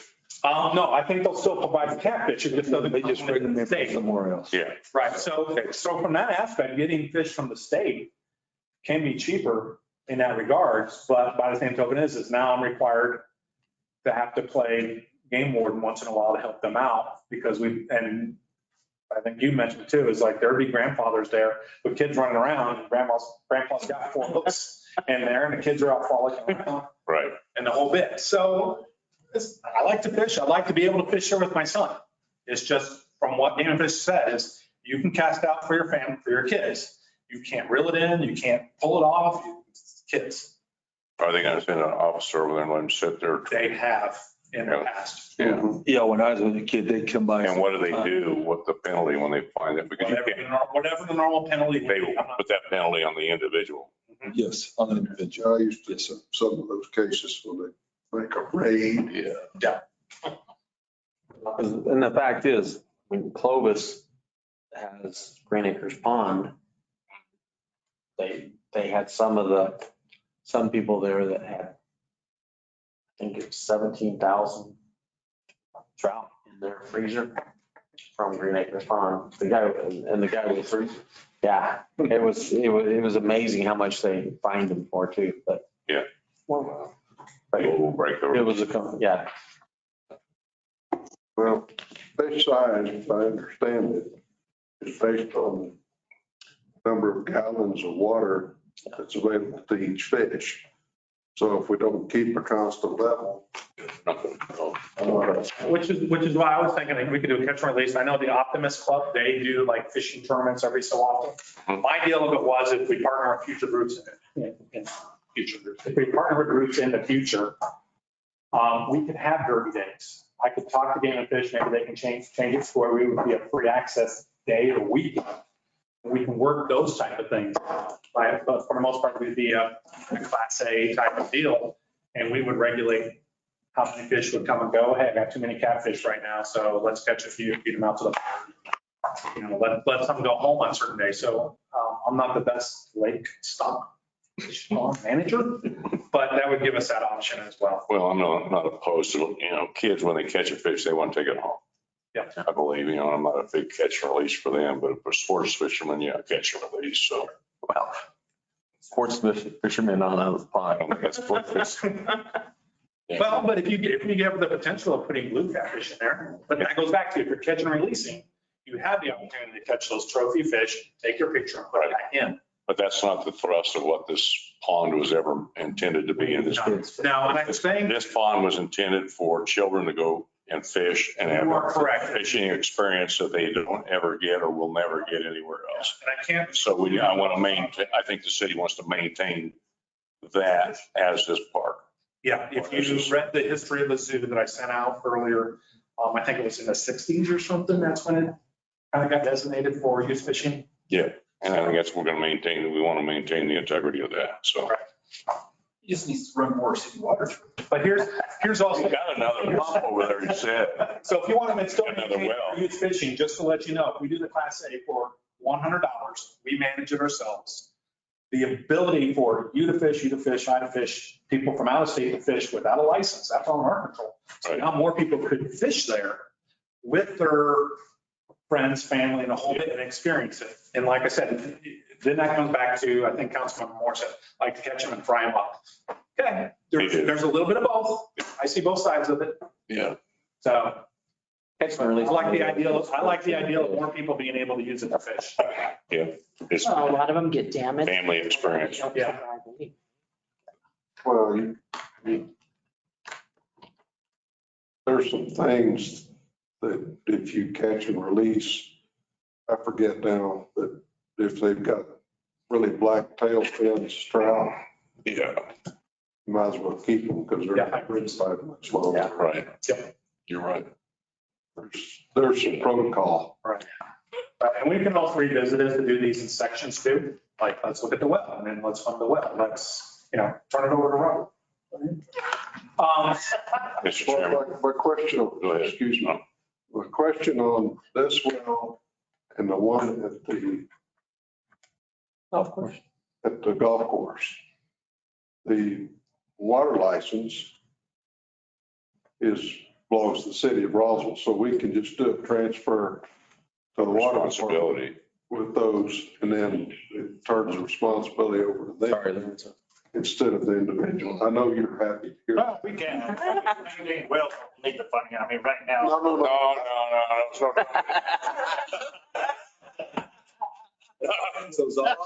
Stop. With responsibility. You got to come to us for 23 budgets, so be careful here. Kevin, I got a little smile. There you go. So, good try, Lorenzo. I got another well down right now. It's about $60,000. Yeah. So we got. We can borrow his. Right. Yeah, I don't think we want to use that for production. Jamie takes care of us, so don't worry. Yes. I haven't done She's some been miles fast. fast. Once you get started, the number signs, just the dollar signs. They just keep going. So my question on your fence, and I understand your desire to fence off the river. Mhm. But how much fence is on that U-shaped section? Because you already, I would have to Google Earth it, but all the fencing you're seeing right there, I wanted to say was just shy of 2,000. So I want to sit there and say that U is probably about 900, if I remember right. But if you go to Google Earth and do it, they're within feet. It's really, really accurate. well, But that's what I was looking at. That's about 900 feet. my point is you've already got another fence to the north of the parking lot there. That is a wooden fence up against our bear holding. So I want to make sure that that fence is actually, Well, I get it, but that outside on the north side and the east side of the pond there, so north side. that secures everybody, yes. Mhm. That secures everybody from coming in the gate on Atkinson and then just Going to the zoo. going into the zoo. If I don't have this, If they go I'm there. not gonna do that. They can go into the river. So then my other option is to You fence deserve to go. this all the way to the eastern side, and that's a lot longer than this. Well, I mean, I get it. People are going to do what people do. Yeah. It's crazy, but I did 15 years dealing with crazy ideas. So, I'm just trying to figure out, I mean, you're asking for 60 to 80,000. Yeah, but basically if you took that U out, you could cut that almost in half. Right, that's why I go. The cost. yeah, And some of that's material when I'm buying. well, where are we going you're asking for 757 up I'm to, asking probably up to that amount because like I said, that was with 10% of adjustments with inflation between now and when it goes, and that's kind of been the trend. So I don't want to have to come back and say, I'd much rather come back and say I came out. yeah, we would like that a lot. I'm sure you all would like that, yeah. So, But at least you have my 688,330. That was the number I pulled and calculated and said that was an online or a real quote or whatever. I guess my concern is that when they were doing, and I appreciate the county assistant. I don't know if we get them, kick in some to help us some more on that or It's not. actually Jefferson County Flood Control that assisted. I think Jim got them to assist him with the dredging and Um, that could actually be something that somebody who's more familiar with flood control than myself could find out if there's available funding, Well, then address some of these issues. I mean, I think there's 4 flood control counties in the state.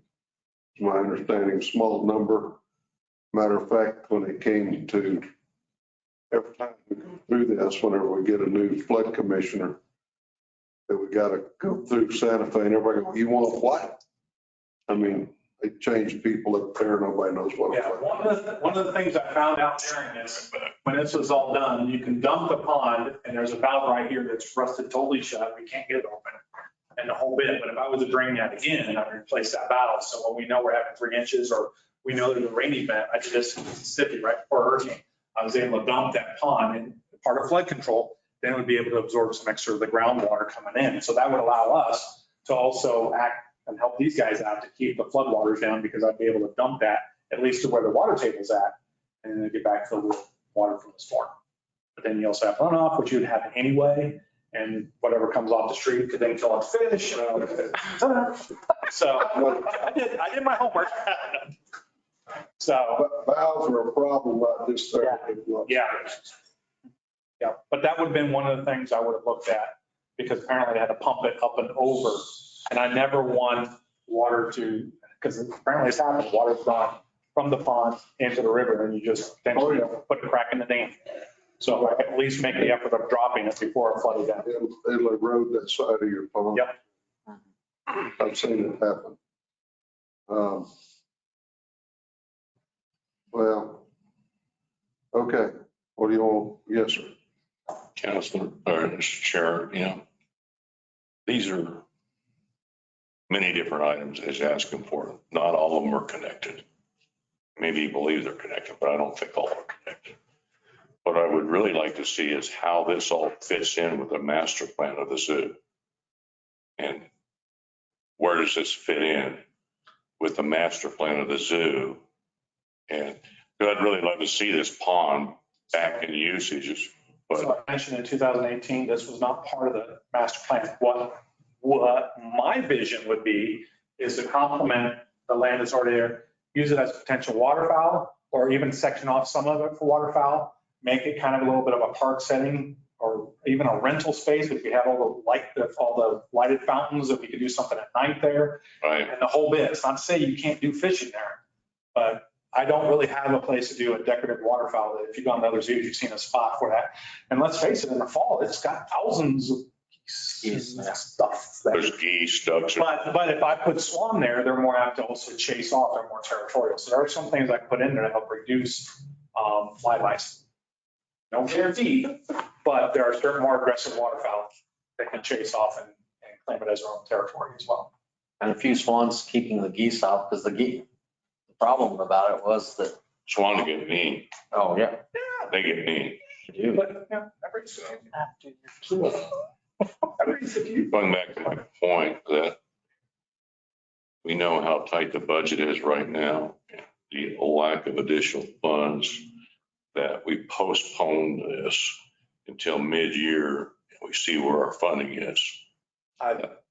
That's where I believe we should not kill it, but let's postpone it so that we look at our budget in January, mid-year, and see if we can't get this back on track to get that facility back in utilization for the community. So, because right now they can't use it. We can phase it in. My biggest concern at this moment more than anything are my embankments, and followed by the well. Right. Those other little components can come on, like the bathroom, those can be phased in. And I don't mind coming to you, asking you for components later. This was just a task set before me to say, get it open, what's it going to take? And so the dollar figures are doing just that instead of. Embankments are a safety issue. I mean, you can't get extremely, well, here's the deal. It also was extremely steep. And so when I'm being asked to weed whack the embankments, I'm going to slide down. I'm not going to be able to get myself up. So that's why it's like, nope, not going to do it. We'll keep everything all else nice and trim, but I need it for my dirt retention. And it is dangerous for me to be on those embankments. Right. As long as Mr. The goal was if we keep it steep enough, people won't fish there. It's like, you go where the fish are. You're going to do that. So you make it accessible. You don't try to do. Let's go back to the dollar and cent sheet. Wherever it is. There you go. So we could, for lack of a better phrase, do this a step at a time. So I would recommend, subject to looking at the parks or the zoo's master plan, seeing how this is incorporated with that. January, if we give you some money, we could start with putting in some kind of water system and plant grass and stuff, whatever needs to happen. And before that, we can get whatever excavation has to occur. I would recommend doing embankments first.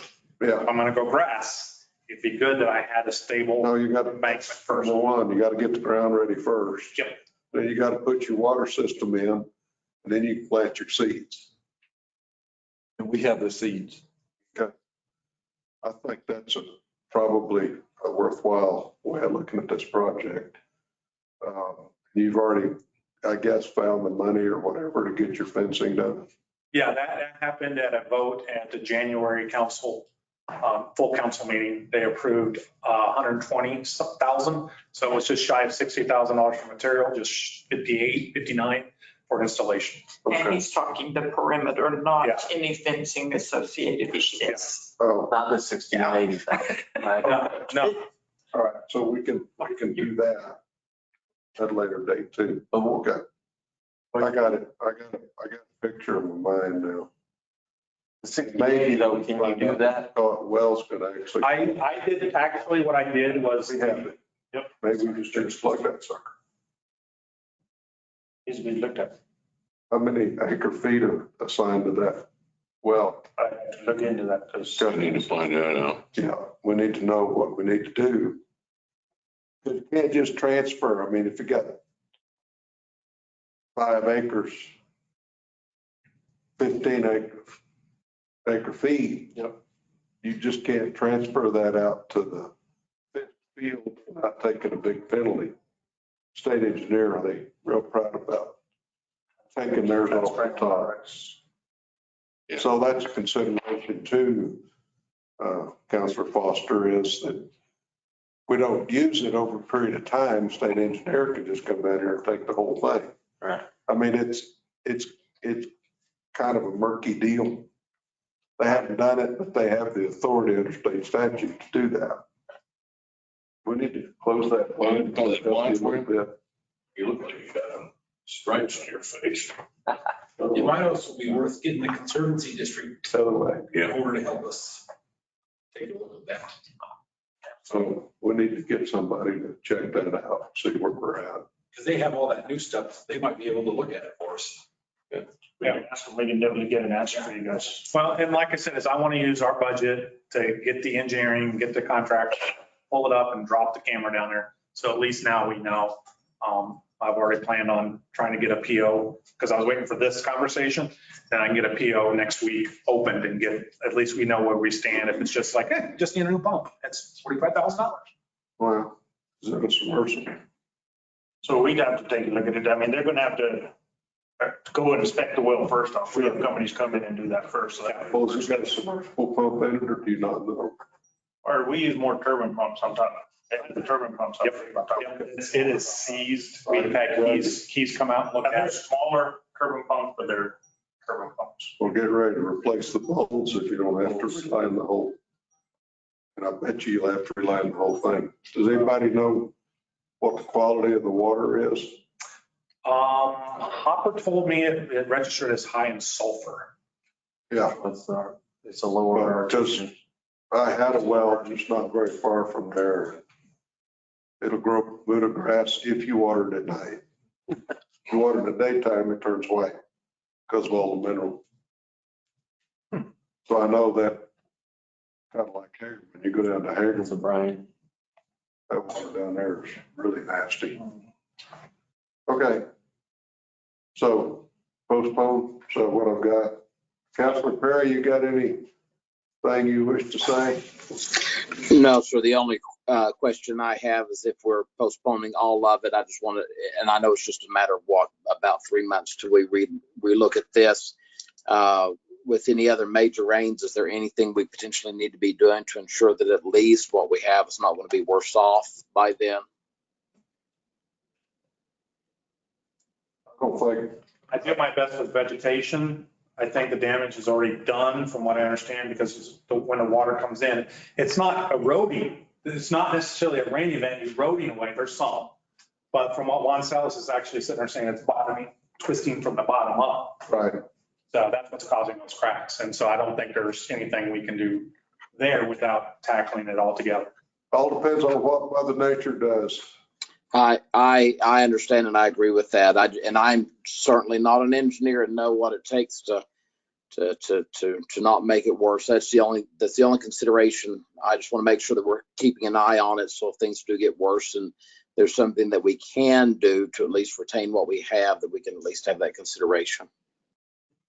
Well, we go out there and pour concrete on it. We won't have to worry about it anymore. Yeah. Yes and no, because I did ask about Shot Creek and if the foundation behind it isn't squared away. It'll just come on down. Well, you get back. You could put in potentially, this would me not being an engineer either, but you could put in those metal things that go down kind of like that picture right there. Yeah. Where it's not the wood part, but the other part, you could probably drive those down and keep some of those cracking from falling further down, but then how much you spend for that? That'd be really expensive. Well, it's my assessment, it won't be any worse off. We won't be any worse off 6 months from now as we are right now. So Well, if we're already looking at 250,000 for reworking with ag services, I don't see that it's gonna be any worse to fix. okay. Just more dirt in the pond and. Well, let's not lose track of this because we need to get this thing back in use or Yeah. they'll sucker up. I would suggest we put a tickler on our calendars and place it back on maybe the December. Yeah, come back with some solid numbers. Yeah. Some solid. Well, I like These are pretty solid. Yeah. Yeah, based on his comment, I think they're as good as you can come up with. I mean, I'm learning and that's everything. And maybe by that time we'll have more information on the well. Yeah. Once that's reviewed, and it may not be that 165, it may be 45. I'd like to see a test. So see where it is. And I'd also like to see a water test for the golf course. Well, because you're going to see some really amazing things, just a little distance it is. Yeah. And we can do that in-house. Yeah. Yeah. He's got. For charge. He's got the test. He's got the test. So, Thank you, Counselor. Yeah. For charge. all right, thank you. We need to make a motion to postpone. So What do you, no. we like, nah. Unless there's objection. Before we go into public participation, we'll let Scott. No, we're going to listen to Scott. He's got a project that I'm partially into already and So for the counselors, thank you, counselors. I've already got this, so give Foster a second to look at it. But basically, this is the ILEA HVAC and fire alarm rehabilitation projects that we brought to legal last week. And the legal committee referred it to this committee, unfortunately, and I apologize for it. We did not get it on the agenda. But we didn't want you to be surprised by anything, and we need to keep the project moving, so that's this discussion. So to begin with, we had expected the numbers to be a lot lower, but due to the current world situation and supply chain demands and all those things, it came in a lot higher, and we took some time to get that scope pushed down to where it was appropriate, and we could save some money on that, but it still did not allow us time to get it into the budget. So it is not budgeted. This project is not budgeted. It did pass legal last week with the reference to this one. But the total is 771, as you'll see on your sheet, or 721, as you'll see on your sheet, which we intended to pay for with upfront lease revenue from ILEA of 453. So we are over that number by 268, 200, add the GRT of 55,604 to it, and you come out to 323,804 is what we're short. So bottom line is we're on a time schedule to be able to get the ILEA back open for classes in March. So we can't let this slip even a month to go to the next month's council. So that we're trying to make an effort to get this on the council this month. If you want to look at the finance side of it, I do have an ARPA grant that's 1.173 million, and we will be reimbursing our operating costs and our debt costs to that. That money, that revenue is not budgeted, so when it comes in, it will be over budget revenue. And so we'll be easily able to replace with that money, this money that we're spending. But we do need a budget. Anticipate that money showing up.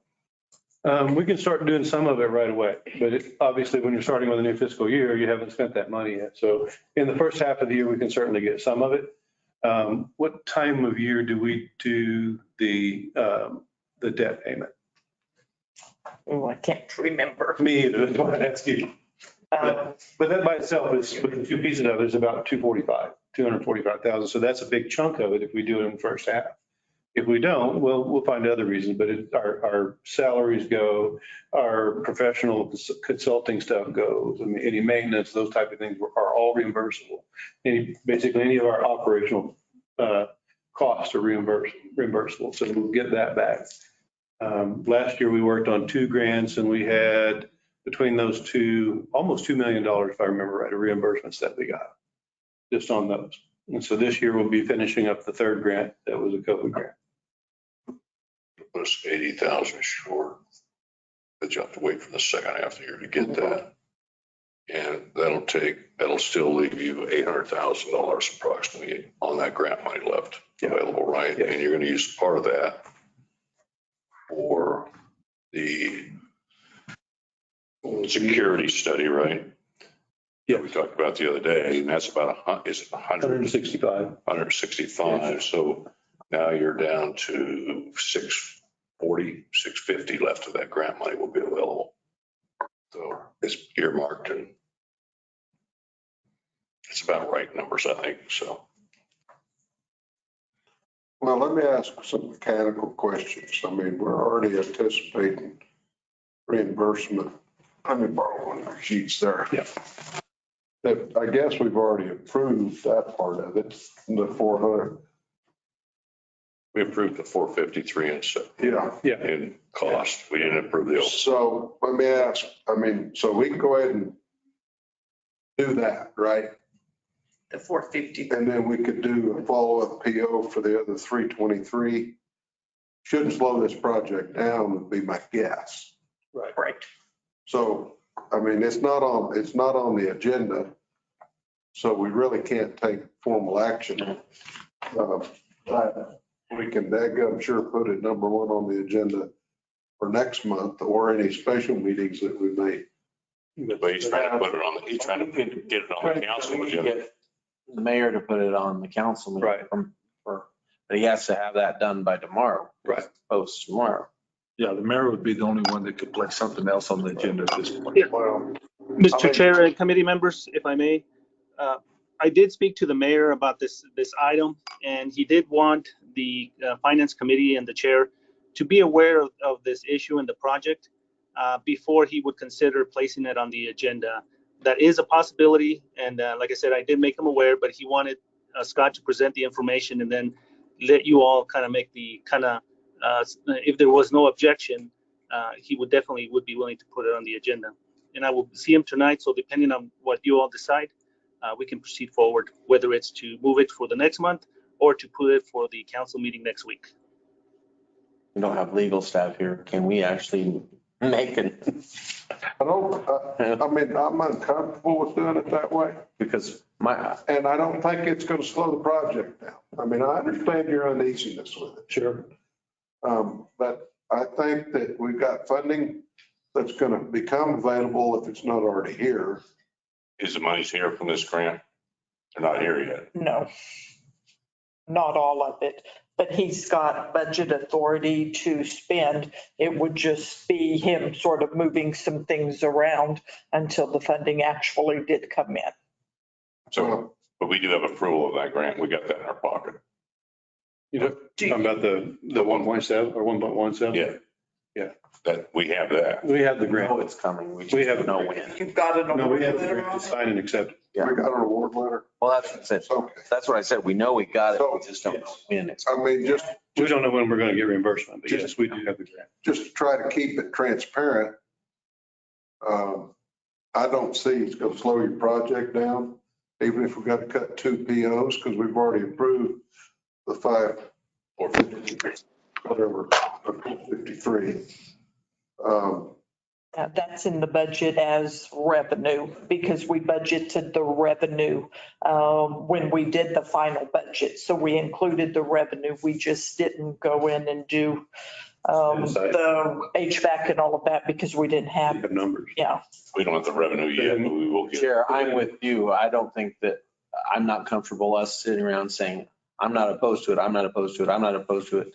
That's still too close to a vote to me when it's not on our agenda. Well, and I don't think there's any Opposition. opposition to it. Right. Without going to each individual member. And I don't think waiting for 30 days, because that's what we're looking at. Put this on the, and we're going to talk about doing another special meeting, talk about wastewater and the enterprise fund at the airport anyway.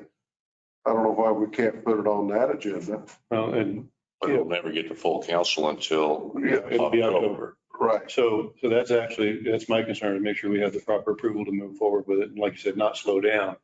And that's the last little piece of my briefing there is there's $23 million in the infrastructure side that if we could get a PO going out of that money, we could come back and move it around as we needed to. I mean, I know you guys, we're not making a vote, but I'm just saying that's kind of the Well, thing. but I see it still as like what Lorenzo just did. He basically said he wants to use the money somewhere else. And although it's part of the budget, it is part of the approved budget. So to a certain extent, it's a ratification later, and then you amend the budget in January or whatever time is appropriate.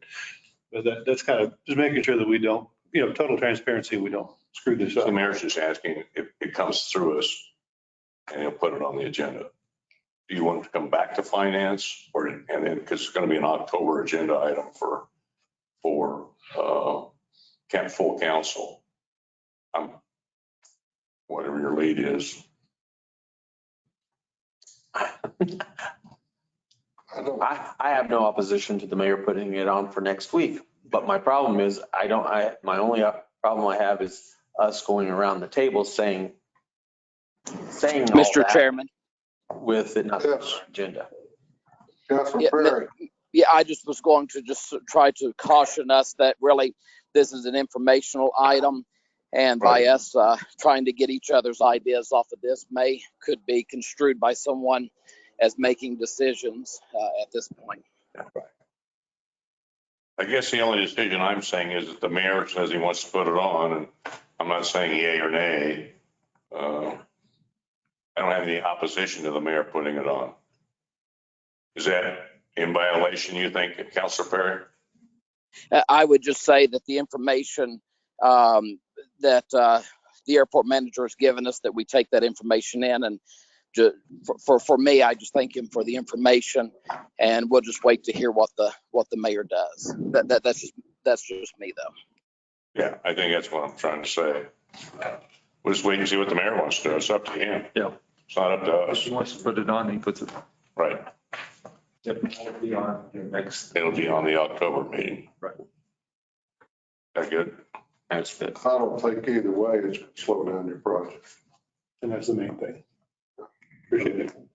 I mean, we may not have full PO authority, but we've got a big hunk of it. And we're not going to have to pay for it till the work's done. The work won't be done for 90 or 120 days if they started today. Right. So, and even if we're paying monthly payments, it's still going to be a while before we get that number. Oh, yeah. The major thing is getting it ordered. Yes. Because that's time in. That's what we're concerned about. Part is the supply chain. 24 months. Okay. Well, thank you for that. Sure. Also, there were a couple of other items too. You want to talk about those too? I don't. So anyway, they're a couple of POs that we were going to ask for over 60 and they didn't get on the agenda last month. You'll be seeing those kinds of ratification for Geneva's cleaning services for the terminal and then for Elwood temporary staffing as well. But they would have normally been in the bunch like you guys did last month with the over 60 requests for POs. But when Well, and I think there's still a little, uncertainty if the Elwood construction or Elwood staffing is on an RFP, and which allows them to go over $60,000 and you all approved their budget. Do you need to approve it again? And that's why it's coming, why he's going to bring it back as a ratification next month. So. And again, will be easily under the 60,000 number, still even next month. That just want to make you aware that that's coming. Well, I like to keep track of all this stuff personally. You do? Yes. Somebody needs to. You gotta have some kind of hobby, some kind of hobby. Yeah. I like to, once we approve something, I like to find out the rest of the story. Oh, you're a Paul Harvey guy. Yeah, I'm a Paul Harvey guy. Show me the facts, only the facts. Yeah. No, that's Dragnet. Yeah, Dragnet. That's not Paul Harvey. You're still in the same era, okay? Yeah. Officer Joe Gannon. That's Yeah. You don't even remember the name of the officer. Okay. I think we got meeting and just looking at stuff that came in. Yeah. Are you ready for public participation? Anybody wish to enlighten us on anything we've done or something we need to be doing, or what's on your mind? I don't see anybody lighting up the board, so. Okay, guess we're adjourned. Thank you, Council.